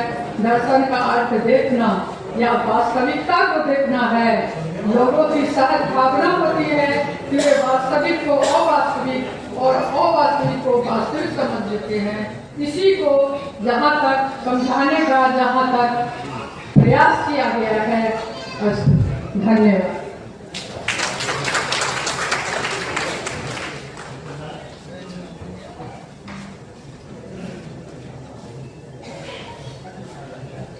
बहुत बहुत आभार प्रोफेसर निर्मला झा जी।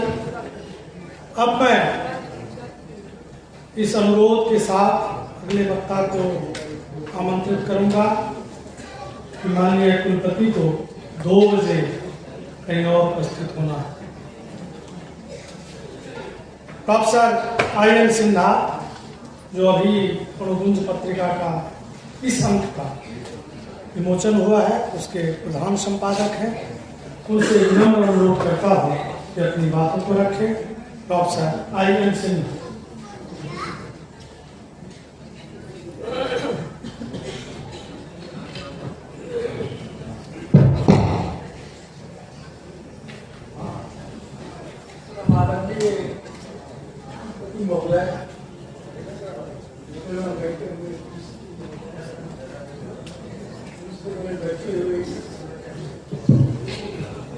इस सत्र के जो सामान्य अध्यक्ष जी और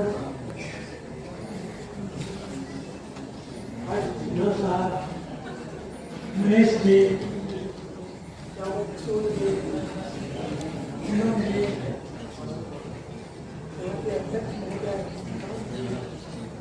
और राजीव कुमार जी और सभागार के सामने बैठे हुए हैं युवानगण। अगर मैं गणना करने लगूँ तो शायद बीच में ही व्यतिक्रम हो जाएगा। लोग कहेंगे क्या आप समय का जो है सो बहुत मर्यादा नहीं रखते हैं। सामने में सभी लोग हैं और सबसे अधिक प्रिय हमारे जो युवा पीढ़ी के जो बैठे हुए हैं आए हैं सुनने के लिए, हम लोगों की बातों को अपनी बातों को एक दूसरे के साथ साझी करने के लिए उन सबों के प्रति मैं केवल एक ही बात की ओर आपका ध्यान आकृष्ट करूँगा कि अनुकूल का प्रकाशन हो रहा है और यह अनवरत रूप से इसका प्रकाशन हो रहा है क्योंकि श्यामल जी इसमें बहुत दक्ष हैं, बराबर हम लोगों को मदद करते रहते हैं और मिश्रा जी इसमें लगे हुए रहते हैं जिनसे हम समय पर दिया।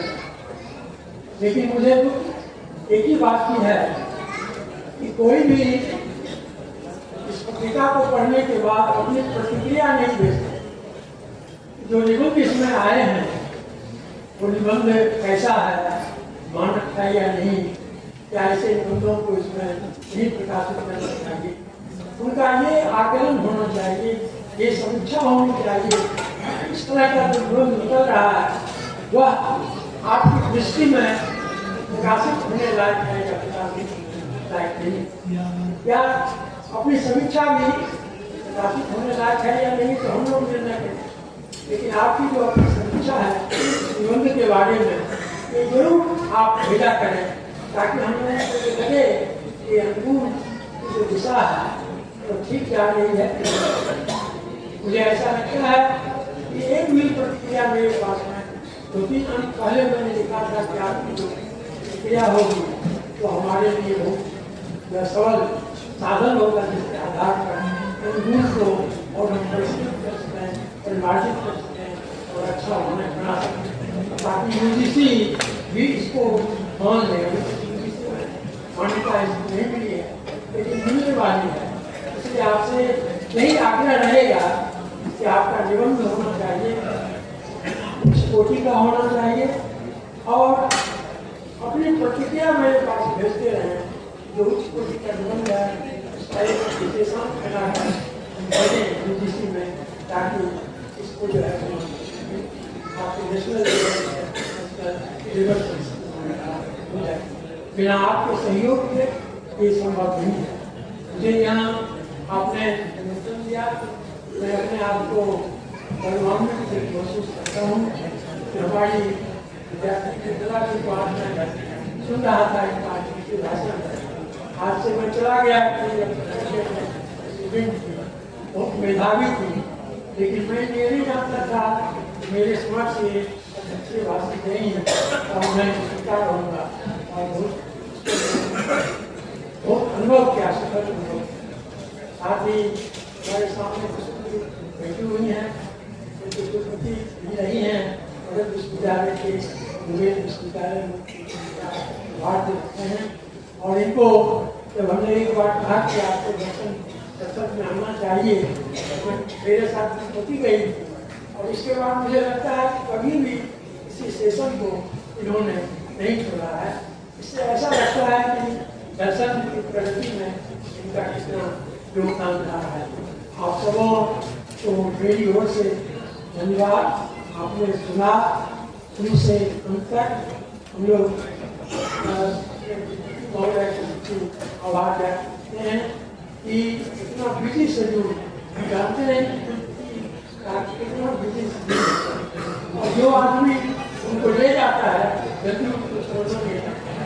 इसी को कहकर आए हमें आधा घंटा आ रहे हैं, हम लोगों के साथ समय दे रहे हैं। इनके आगे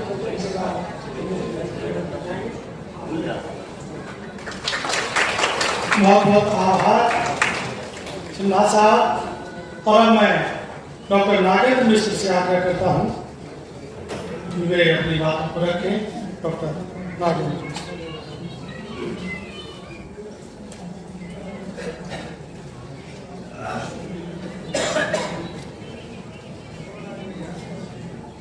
माता सरस्वती के आशीर्वादों से उपकृत सभागार में बैठे अपने विश्वविद्यालय के प्रतिष्ठित एवं यशस्वी शिक्षाविद एवं प्रशासक कुलपति महोदय से लेकर के सामान्य सदस्यगण, छात्रगण सभी का मैं हार्दिक अभिनंदन करता हूँ।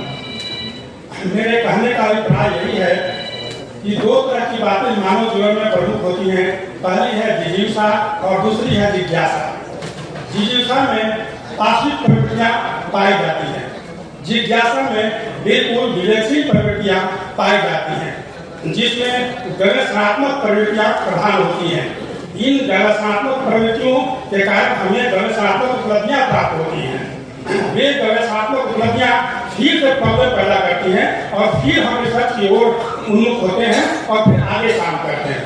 इन सारी विधाओं की मौलिक रूप से उर्वरक भूमि दर्शन शास्त्र है। और इस दर्शन शास्त्र के विस्तार के लिए, इसको युवा निष्पक्षी बनाए रखने के लिए, इसके अस्तित्व में चार चांद लगाने के लिए हम वार्षिक अधिवेशन करते हैं।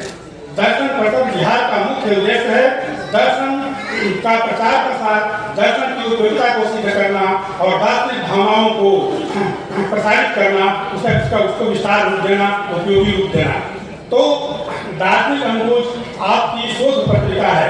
दर्शन प्रथम बिहार की ऑफिशियल शोध जर्नल है दार्शनिक अनुरोध, जिसका प्रकाशन दर्शन प्रथम बिहार के विद्वानों द्वारा होता है और उसमें हम भी अपना योगदान देते रहते हैं।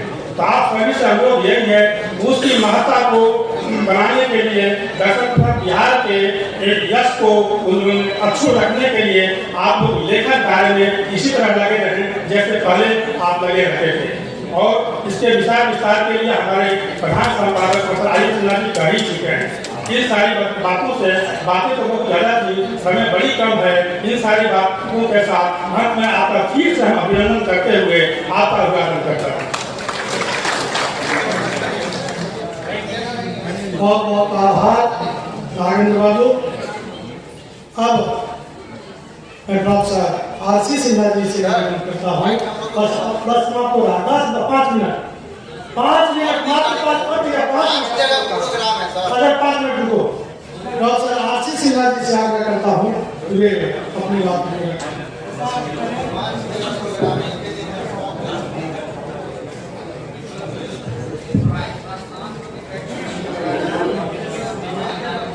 सम्मानित कुलपति महोदय एवं मित्रों, वस्तुतः आयोजक की अपनी सीमाएं हैं और कुलपति की भी बहुत सीमाएं हैं।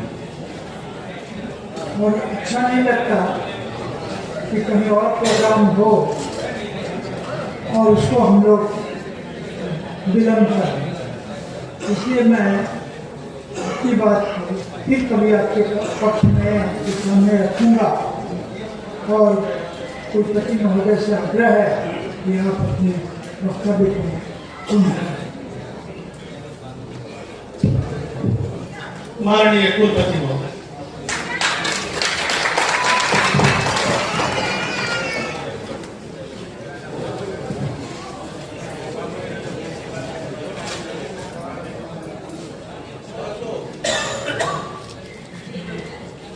बिहार दर्शन परिषद बिहार के इस भव्य उत्सव में मंच पर उपस्थित ललित नारायण मिथिला विश्वविद्यालय के जो अध्यक्ष रह चुके हैं, डीन रह चुके हैं, आज बिहार के जनप्रतिनिधि के रूप में ऐसे सम्माननीय विनय कुमार चौधरी जी, विश्वविद्यालय के कुलसचिव, मंच पर बैठे हुए इस परिषद के सम्मानित अध्यक्ष पैठण महामंत्री, सामने बैठे हुए सभी आचार्य प्राचार्यगण, डेलीगेट्स जो बिहार से हैं, बिहार के अन्य दूसरे क्षेत्रों, भारत के दूसरे अन्य प्रदेश से भी हैं और कुछ भारत के बाहर से भी हैं। सबके प्रति आभार देता हुआ, बहुत लंबा समय उद्घाटन का हो चुका है, 2 घंटे से अधिक समय से आप बैठे हुए हैं। कुछ विलम्ब मेरी वजह से भी हुआ क्योंकि लगातार सीक्वेंस में 3 प्रोग्राम थे और उस 3 प्रोग्राम में अगर एक में देर हो जाए तो दूसरे में, तीसरे में तो कंटिन्यूटी आगे चलती जाए। प्रोग्राम में पहुँचने के बाद जाहिर सी बात है, मन से बताया भी गया, जो आयोजन करता है उनके मार्ग पर हो जाता आदमी अपना मार्ग छोड़ देता, तो जाहिर सी बात है कुछ न कुछ दिक्कतें आती हैं उसमें और योगदान करता है। जैसे पत्र मीडिया के साथियों ने अभी अपना अनुभव किया, मैं बहुत थोड़े शब्दों में 2 टुकड़े में अपनी बात कहना चाहूँगा। पहला पक्ष ये है कि जो आपका आज विचार विमर्श का अधिवेशन का 44वें अधिवेशन का ये उत्सव हो रहा है, इस उत्सव में पधारे हुए इस विश्वविद्यालय में अन्य सभी जगहों डेलीगेट्स का मैं अभिनंदन करता हूँ, उनके प्रति सम्मान करता हूँ। बहुत कष्ट लेकर के रास्ते में चल करके जैसे भी कष्ट में मिले 3 दिन के लिए समागम में आप आए थे। जाहिर सी बात है कि कहीं भी घर छोड़ के जाना होता है तो बहुत सारी दिक्कतें होती हैं, यंग को भी होती है और जो ओल्ड एज में चले गए रिटायर्ड साथी हैं उनको भी होती है, उनको कुछ ज़्यादा होती है। अपने तमाम सारे कार्यों को समेट करके आप इस कार्यक्रम में शामिल हैं, इस उम्मीद के साथ कि ये समागम जो मंच पर बैठे हुए हैं, ऐसे वरिष्ठम सिन्हा साहब जिन्होंने बताया कि जिसको आपने अध्यक्ष बनाया वो उनकी विद्यार्थी रही है, सम्मानित कुलपति जी उनकी विद्यार्थी रही है। तमाम सारे घोषणाएं की गई कि 5 पीढ़ियों का यहाँ पर समागम है, 2 बच्चों का भी नाम दिया गया है।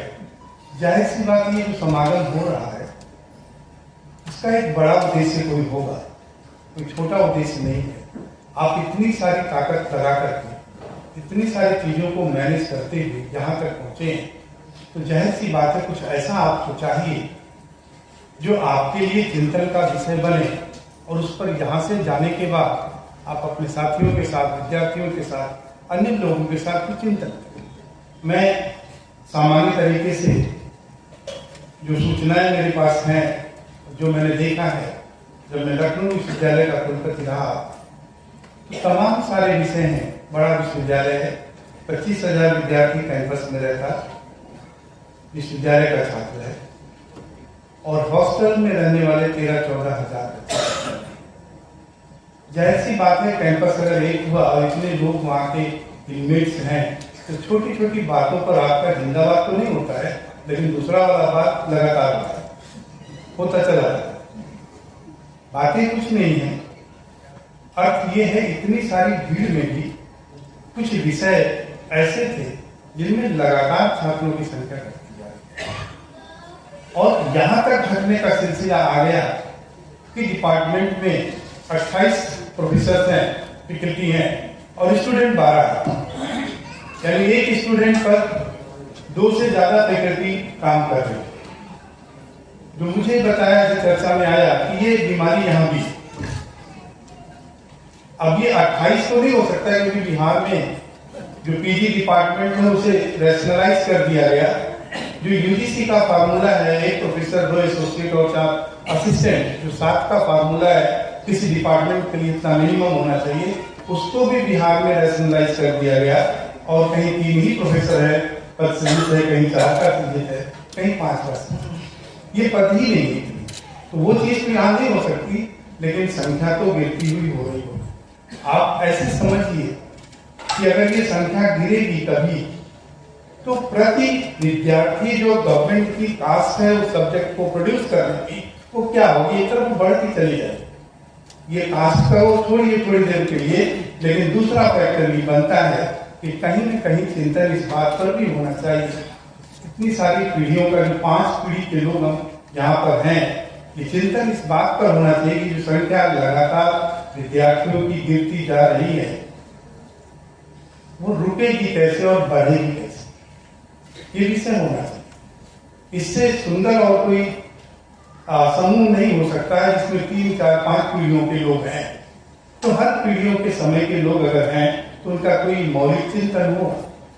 वो मौलिक चिंतन क्या निकलता है, क्यों संख्या गिर रही है, और अगर ऐसे ही गिरता जाएगा तो कितने दिन बाद वो पोस्ट रहेगी, फिर सरकार किसी दिन रैशनलाइज करेगी और हर डिपार्टमेंट में एक ही छोड़ेगी, बाकी हटा देगी।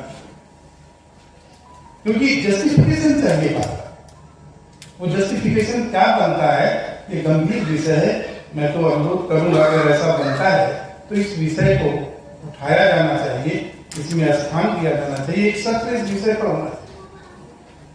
कभी एक जमाना था हम लोग के समय में कि यूपीएससी बहुत बड़ा ऑब्जेक्टिव होता था और ये फिलॉसफी ही उसको पार करा था। एक जमाना आया साइकोलॉजी आ गया, एक जमाना आया ज्योग्राफी आ गया, एक जमाना आया सोशियोलॉजी आ गया, एक जमाना था हिस्ट्री का नंबर 1 पर, और एक जमाना ये भी आया डिफेंस स्टडीज भी हो गए, जो शायद बिहार में नहीं है, लेकिन यूपी के बहुत सारी यूनिवर्सिटीज में, सारी यूनिवर्सिटीज में है डिफेंस स्टडीज, मिलिट्री साइंस, सैन्य विज्ञान, एक विषय सैन्य विज्ञान का बन गया। तो इस समय जो जमाना था आज से 5 साल पहले, 4 साल पहले, तो सैन्य विज्ञान जिसको प्रदेश का पीसीएस क्वालिफाई करना है वो सैन्य विज्ञान का कारण जो भी कारण को मैं नहीं जाना चाहता, लेकिन ये जो गिरावट लगातार हो रही है, इसको रोकने का कोई तरीका बनता है, नहीं बनता है। नहीं तो हम दो और हमारे के फार्मूले पर ये कब तक जिंदा रहेगा, ये शायद पॉलिसी चलेगी नहीं, बहुत दिन तक नहीं चलेगा। तो एक विषय ये बड़ा भाई है, और इसे हर विषय में जहां भी है एक इनोवेशन का जो आइडिया है, जैसे जितना कारपोरेट सेक्टर है, सारे कारपोरेट सेक्टर में एक विंग होता है इनोवेशन का, रिसर्च का, डेवलपमेंट का। किसी भी विश्वविद्यालय में वो विंग है कि हम एग्जामिनेशन जो लेते हैं इसमें क्या सुधार होना चाहिए, जो पढ़ाते हैं इसमें क्या सुधार होना चाहिए, जो विद्यार्थियों की संख्या आ रही है उसमें क्या सुधार, क्या परिवर्तन होना चाहिए आगे भविष्य को देखते हुए। ये नहीं, हम वो कर रहे हैं जो पीछे से चला आ रहा है, और आगे जाने वाला युवा या परिस्थितियां या देश का वो किधर जा रहा है, इस पर हम फोकस नहीं करते।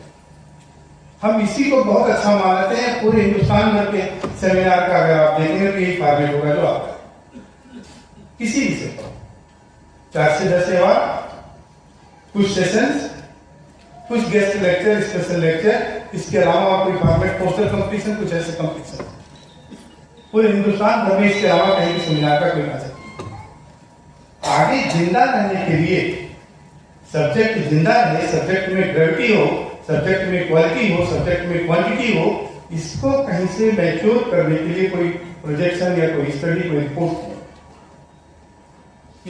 सबके लिए विषय, चिंता का विषय। तो अगर हमें आगे चलना है तो पुराने साधनों से हम नहीं चल सकते, पुरानी व्यवस्था से नहीं कर सकते। हमें उस कहीं ना कहीं एक नवीनता तलाशनी होगी, जिंदा रहने के लिए, न्यूनेस के लिए, एक इनोवेशन के लिए कोई आइडिया लेना पड़ेगा। तो जाहिर सी बात है इस पर भी एक चर्चा कहीं स्थान इसको मिलना चाहिए। अगर हो सके तो आगे जोड़िएगा, सभी लोग जोड़ते हैं, जोड़िएगा ये क्या तरीका होगा। एक और इम्पोर्टेंट बात है, जो रिसर्च का नेशनल एजुकेशन पॉलिसी का जो रिसर्च का मानक आज तैयार हो रहा है, उस रिसर्च के मानक में जो रिसर्च अब तक हो रही है वो कंटिन्यू कर सकती नहीं कर सकती, चिंतन का विषय। मीमांसा, दर्शन, ये और वो, अनुशीलन, परिशीलन, ये सब्जेक्ट के टॉपिक होते हैं, इससे हट नहीं पाते हैं। एक समाजशास्त्री एनालिसिस या दर्शन शास्त्री एनालिसिस कुछ हट नहीं पाती, इससे आगे कदम नहीं जाते, एक फॉर्मेट के बात में। जाहिर सी बात है नेशनल एजुकेशन पॉलिसी, और इसके पहले भी जब सब्जेक्ट में जान देना होगा तो जो एक तरह का पेड़ होता है, बॉटनी भी बोलता, साइंस भी बोलता है, फिर उसकी पैदावार बढ़ती चली जाएगी। और जब आप उसमें मेथड डालेंगे, इनोवेशन करके किसी और के साथ उसको जोड़ेंगे तो पैदावार बढ़ जाती है और बीटी बैगन हो जाता है, बदल देते उसका पूरा डिनामिक्स बदल देते, एक हिसाब किताब सब दूसरा हो जाता है। तो जाहिर सी बात है रिसर्च को भी कभी ना कभी इस दायरे में लाना पड़ेगा कि जो दूसरे सब्जेक्ट है, इंटरडिसिप्लिनरी सब्जेक्ट है, उसमें रिसर्च को ले जाना पड़ेगा, कुछ चीजें निकालनी पड़ेगी इस दर्शन के माध्यम से।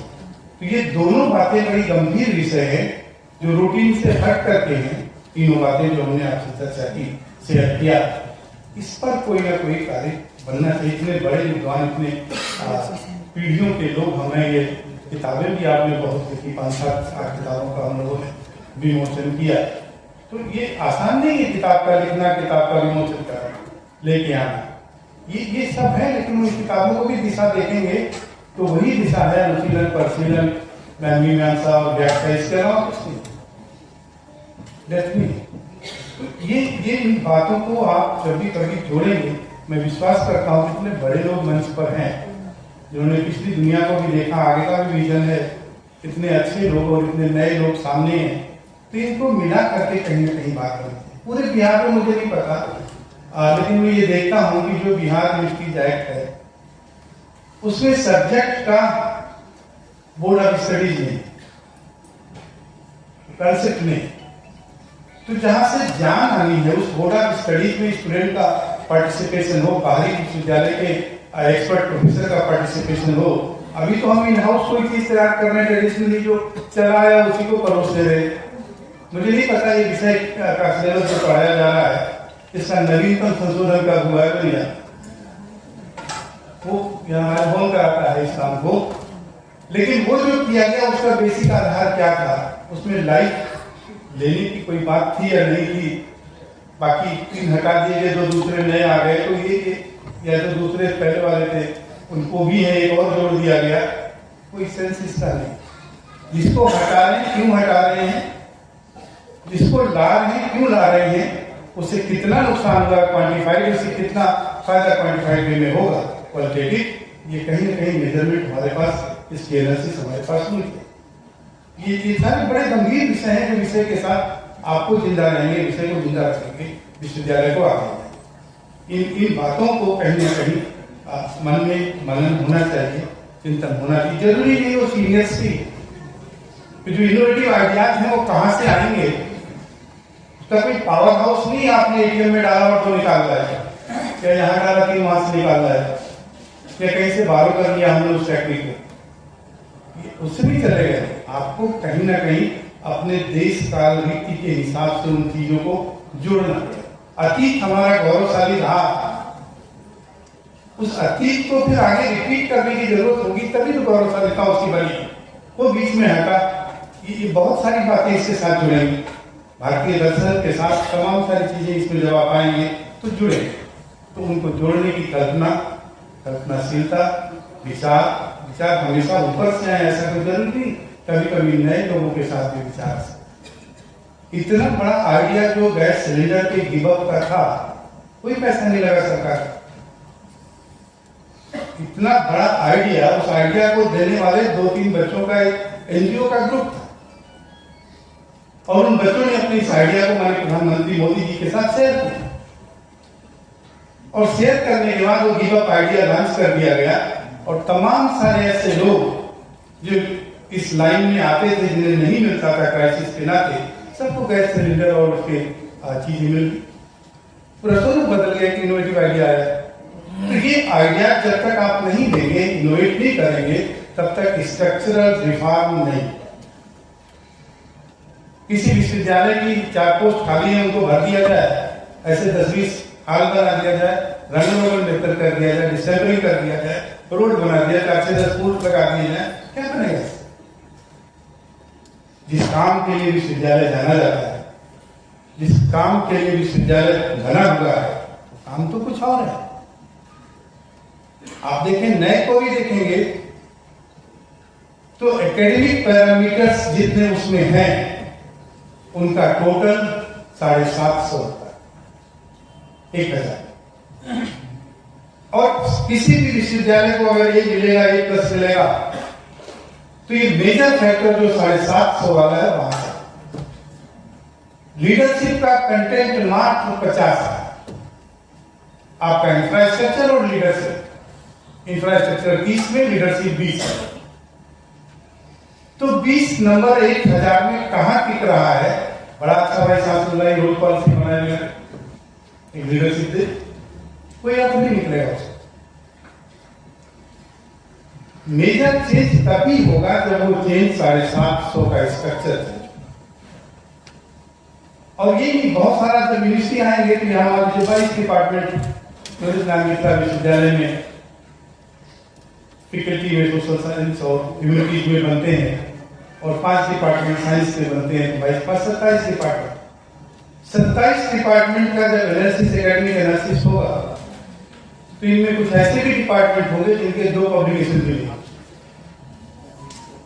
जो नेशनल लेवल पर जाएंगे। मान लीजिए ऐसे 27 में 15 डिपार्टमेंट ऐसे हैं और 5 आपके एक्सीलेंट है, 20 एवरेज है, तो जो कुछ आप एक्सीलेंट से कमाएंगे वो नीचे वाले से निपटा देंगे, क्योंकि वो एवरेज है। विश्वविद्यालय को ग्रेड तो मिला या ग्रेड नहीं मिला, लेकिन जिम्मेदारी 750 वालों की ज्यादा है, वहां फिक्स नहीं हो रही है। और 750 में से 27 डिपार्टमेंट बताया कि 7 एक्सीलेंट हैं और बाकी 20 में से 15 नॉर्मल है, 5 और नीचे हैं। तो सब उतर करके आप जो 3, 3.5 वहां आगे किए हैं, वो सब 2 और 2.5 और 1.5 और 1 में आ जाएंगे और एवरेज आपका C कैटेगरी, B कैटेगरी आ जाएगा। ये एक माइल्ड ऑब्जर्वेशन है। ये चीजें इसी इनोवेशन को चाहता है। वो यही चाहता है कि एक दिन आप बहुत सुंदर खाना खाएं, बहुत डिलीशियस हो, 56 पकवान हो, और बाकी दिन कुछ और मिले भी ना, पानी भी पीने को ना मिले, तो ये व्यवस्था कैसे चलेगी? अनवरत इनोवेशन चाहिए नए को। वो 5 साल का जो चीज तलाश करता है, 5 साल में 3 वाइस चांसलर का काम होता। मैं लखनऊ छोड़ करके आया, ये जो नए उसका हुआ, ये AA+ मिला, तो 1 साल मेरे से पहले जो वाइस चांसलर थे, 15 और 16 का सेशन, 16-17 का सेशन उनके हिस्से में था, 3 सेशन मेरे हिस्से में था, और एक कोरोना का सेशन जो जनवरी 20 से दिसंबर 20 था, वो नए वाले के हिस्से में। तो मेजर रोल 3 साल का मेरा था। उस 3 साल के रोल को बेहतरीन रोल था। A+ की मैं उम्मीद करके आ रहा था, A++ मिला उसमें। यहां मेरे साथ मेरे से पहले जो किया गया, जो वाइस चांसलर का वो जुड़े, और मेरे 3 साल में से 1 साल जुड़े। जो तैयारी हम कर रहे हैं, तो जाहिर सी बात है, रिले रेस आप कराते हैं, स्टार्टर पॉइंट से जिसको दौड़ना है वो नहीं दौड़ा, मिडिल वाला भी नहीं दौड़ा 2, और जो फिनिशर था वो दौड़ा, जान लगा के दौड़ा, सबसे आगे निकला। तो कहां निकल पाएगा? जब पीछे से ही 3 बैकलॉग लेकर के आप चल रहे हैं, तो क्या निकलेगा? बड़ा भारी प्रश्न में बिहार के लिए हाईकोर्ट में केस हुआ, ये बिहार के सेशन क्यों लेट कर रहे हैं हाईकोर्ट में, बाद में भी आ जाएगा। और वाइस चांसलर बताए नहीं बताएंगे तो 5000 रुपया उनकी तनख्वाह से काटा जाएगा। तो ये लिगेसी जो लेट चली आ रही है, जिसका जिम्मेदार जो प्रेजेंट में वाइस चांसलर वो नहीं है, तो कौन जिम्मेदार होगा? जिम्मेदार का काटेंगे तो जिम्मेदार नहीं उसका काटेंगे। जिम्मेदार वाला तो चला गया, उसको घर से बुला के काटेंगे, क्या करेंगे? जो है मौके पर उसका काटेंगे, जिसका कोई दोष नहीं है। ये छोड़िए कटने कटाने का, जाहिर सी बात है तलाश इस बात की होनी चाहिए थी बिहार के सेशन लेट क्यों हो गए और लेट किन कारणों से हो रहे, कोई ग्राउंड रियलिटी है या वाइस चांसलर की निष्क्रियता? कोई ना कोई कारण होगा, तलाश कीजिए उन कारण, और फिर दूर कैसे होंगे उसका कारण तलाश कीजिए। तो आप दूर वाले को भी नहीं तलाश करेंगे, कैसे दूर होंगे? क्यों पैदा हुए उसकी भी तलाश नहीं करेंगे। 5,000 रुपए करा दें, 500 रुपए की कटने की नहीं है बात, सिंपल एक कॉम्बिनेशन है। उस कॉम्बिनेशन में जो कॉम्बिनेशन बना हुआ है, जिसकी सीक्वेंसिंग की गई है, उस सीक्वेंसिंग को ब्रेक करके कौन सा काम आप कर सकते हैं? नहीं कर सकते, वो आपके कंट्रोल में नहीं। एक बड़ी मोटी थ्योरी है इकोनॉमिक्स में प्रॉफिट की, कि जो जितना रिस्क उठाएगा उसका प्रॉफिट उतना ज्यादा, तो जितना कम रिस्क उठाएगा एंटरप्रेन्योर उसका प्रॉफिट उतना कम होगा। अब दूसरे आगे उन्होंने कहा कि सब पे नहीं है, आप वो रिस्क क्यों इसमें डाल रहे हैं जिसको आप इंश्योर कर सकते हैं? इसको काम आपने इंश्योरेंस कंपनी को दे दिया, आपका क्या रिस्क है उसमें? इसका आपने प्रीमियम पे कर दिया। उन्होंने कहा ये सब नहीं, जिसको आप इंश्योर कर सकते हैं, फोरसाइट कर सकते हैं, इनसाइट दूर कर सकते हैं, उसकी रिस्क का कोई मतलब नहीं। जो अनसर्टेनिटी के साथ रिस्क आता है, फिर आपकी यही शुरू होगी। जो अनसर्टेनिटी के साथ रिस्क आता है, तो उस अनसर्टेनिटी को कैसे मैनेज करेगा? मेन ये हो गया, यही दर्शन है। जो भूत है वो दर्शन नहीं है, जो वर्तमान है वो भी दर्शन नहीं है, जो भविष्य है, जो अनसर्टेनिटी पे टिका हुआ है, जिसका कोई वेरिफिकेशन भी हमारे पास आज नहीं है, तो कोई दर्शन है। अगर वो रिजॉल्व करते तो दर्शन। सवाल बहुत लंबा भाषण करते हैं हम आपके साथ। टीचर होने के नाते अच्छा लगता है बातचीत करना, और श्रोता इतने अच्छे हों तो और अच्छा लगता है, लेकिन एक समय होता है। मैं समझता हूँ कि मेरा समय, विद्यार्थी अगर समय सीमा में, चूंकि चीफ गेस्ट के रूप में हूँ, तो मेरी समय सीमा कुछ नहीं दिया आयोजक महोदय ने, तो समय सीमा के अंदर हो तो रिजल्ट अच्छा होता है, और आप के आगे लिखेंगे तो रिजल्ट अच्छा नहीं होगा, तो दूसरे को तो इम्तहान का ये काम देते तो इसी दायरे में रहना चाहिए। मैं समझता हूँ ये तमाम सारी बातें हैं, हमको अगर इसी प्रोफेशन में रहना है, आगे लीड करना है, आगे बढ़ना है, तो कहीं ना कहीं इन सारी बातों को एक साथ समग्रता में देखना, टोटलिटी में देखना। और जब हम इसको देखेंगे तो बहुत सुंदर रिजल्ट होगा, परिवेश सुंदर होगा, इंटायर इन्वायरमेंट चेंज हो जाएगा। जैसे नैक में और रैंकिंग में परसेप्शन का एक कारण है, परसेप्शन जो आपका बाहर बना है वो एक कॉलम है, मेरिट देता है एनआईएफ की रैंकिंग, और परसेप्शन बहुत खराब है। जब कोर्ट भी परसेप्शन दे रहा है, सरकार भी दे रही है, मीडिया भी दे रहा, बच्चा भी दे रहा, गार्जियन भी दे रहा कि आपकी सेशन लेट है, और कई वर्षों का लेट है, तो एक परसेप्शन आएगी। आप अगर सुधारे भी हुए, मिथिला ने सुधारा है कि नहीं महीने हम पीछे हैं, सबने निपटा दिया, लेकिन हम भी उसी परसेप्शन में आगे भी आए। तो परसेप्शन एक बड़ी चीज होती है। मैं आपको आमंत्रित करने के लिए मुझे आपके आयोजक मंडल के प्रति आभार व्यक्त करता हूँ। आप सबने मुझे धैर्यपूर्वक सुना, मौका दिया, उसके लिए आपके प्रति मंगल कामना व्यक्त करता हूँ। बहुत बहुत धन्यवाद।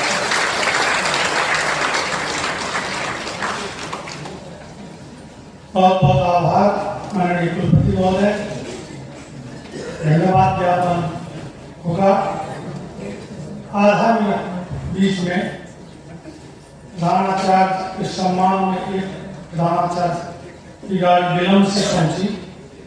बीबी कॉलेज के प्रधानाचार्य नंद कुमार और नमस्कार है प्राय सचिव ने सम्मान किया और धन्यवाद ज्ञापन के लिए डॉक्टर अशोक कुमार सिंह से आकर मुझे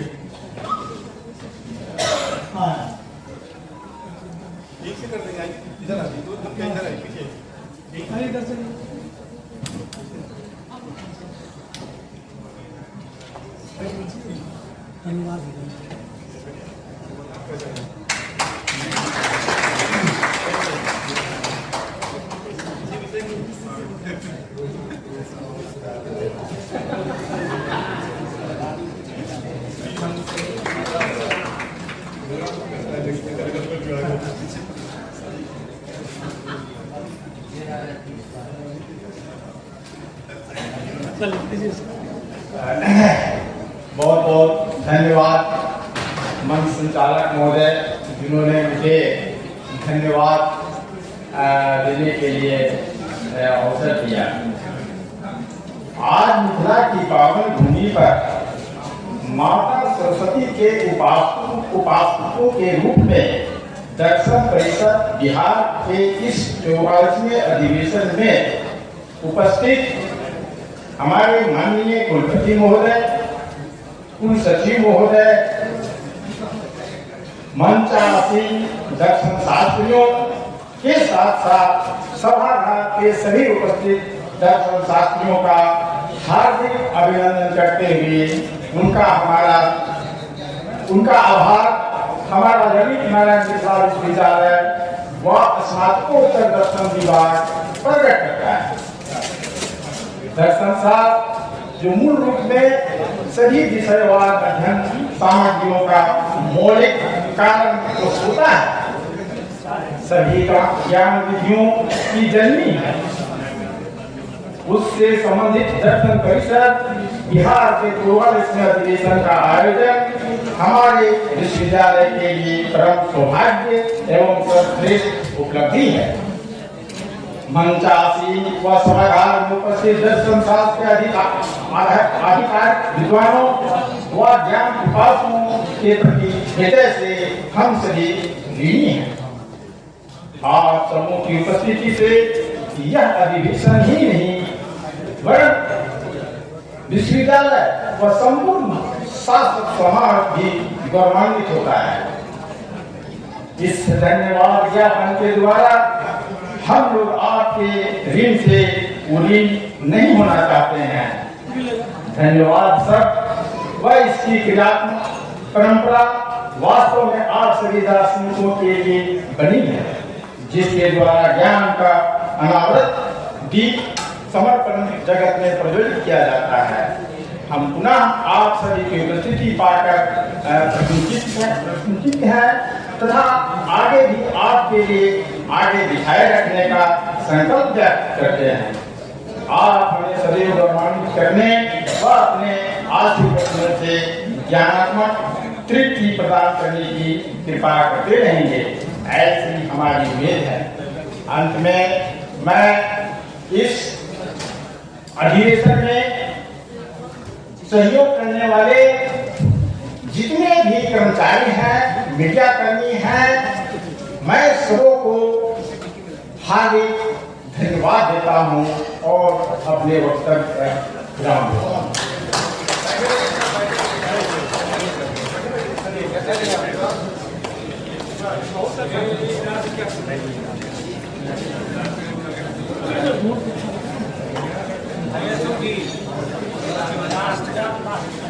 राष्ट्रगान समापन समाप्ति आपका तो परसों तक भोजन गान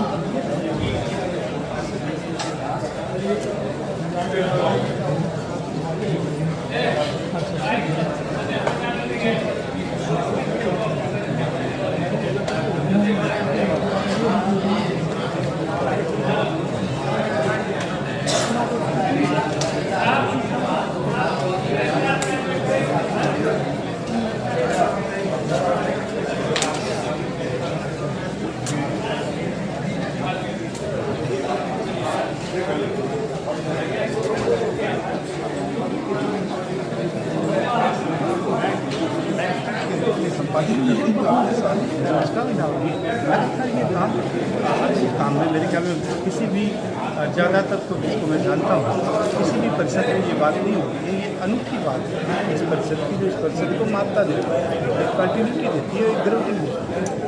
मैं उस काम के लिए इस परिषद के सभी पदाधिकारियों को बधाई देता हूँ और ललित नारायण मिथिला विश्वविद्यालय को यह स्तर छोड़ने के लिए हमको इसकी मेजबानी करने का अवसर देने के लिए उनके प्रति आभार। कितने कॉलेज के पार्टिसिपेंट इसमें भाग ले रहे हैं? मैं समझता हूँ इसमें 450 पार्टिसिपेंट्स हैं और उनकी संख्या डे वाइज पूरा बिहार और बिहार के बाहर के भी देशों के हैं। कुछ नेपाल से भी। दर्शन शास्त्र विभाग के द्वारा ये किया गया है, दर्शन शास्त्र जो अनंत है, तो इस वजह से आप इसको अधिवेशन को आगे बढ़ाइए। देखिए, आप अधिवेशन के कुछ विषय रखे जाते हैं तो पहले से तय होते हैं कि आगामी अधिवेशन में ये विषय हैं जिन पर आर्टिकल मांगे जाएंगे, जिनको टीचर पढ़ता है कि विषय को फोकस करते हैं। इस बात का विषय आत्मा वाले धर्म, जाहिर सी बात है ये ललित नारायण मिथिला विश्वविद्यालय का जो लोगो है, जिसका वाक्य सूत्र वाक्य है, वो विषय इस पर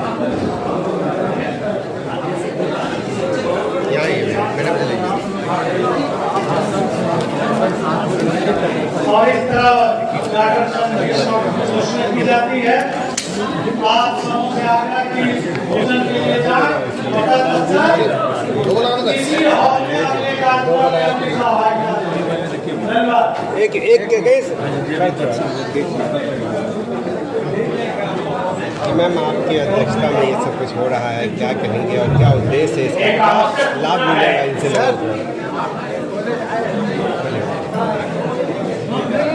जो होता है ना, ये सब अधिवेशन सब होता है कि इतने सारे लोग एक जगह वो सभी लोग अपना अपना विचार विचार त्रुटि रहती है और शैक्षणिक वातावरण जो अच्छा आपका जो विषय संबोधन का था, मैंने सुना आपने काल्पनिक वास्तविक की बात की, क्या था वो क्या बता? वास्तविक का है जैसे कि हम लोग क्या करते हैं, हम लोग का स्वाभाविक ये है, हम लोग उनको सत्य को सत्य समझते हैं, जैसे कि उसी को सही मानते और जो वास्तविक जो दुनिया में रियलिटी देखी है दर्शन की, उसको हम लोग जो है सो नहीं समझते। अपने महावीर भगवान और गौतम बुद्ध के बारे में बताया कि वो उनको भगवान मान लेगा, जबकि वो इसीलिए कि जैन दर्शन में ईश्वर की कल्पना नहीं, तो कहते हैं कि चरित्र से जिसका संयम हो वही भगवान। तो महावीर को और बुद्ध को जो है सो माना गया। क्या है वो? आप सूर्य को बताएं वास्तविक, और महावीर और गौतम बुद्ध वास्तविक और वास्तविक की बात नहीं है, उनको ही भगवान माना गया, भगवान के रूप में पूजा करते हैं। गौतम बुद्ध महावीर को क्या कहते? वही तो कर रहे हैं ना, उनका चूंकि अपने पर संयम था अपने चरित्र पर, इसीलिए उनको भगवान मान लिया गया। भगवान बुद्ध कहते हैं, भगवान महावीर कहते हैं। आप क्या नाम हुआ आपका? कहाँ से आए? देख लीजिए सर, चैनल से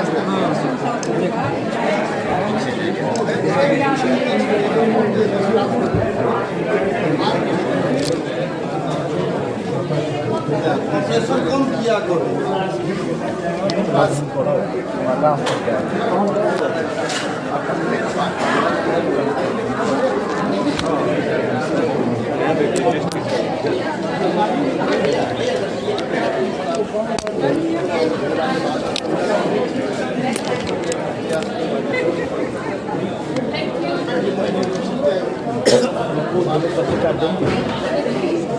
अनुकुंज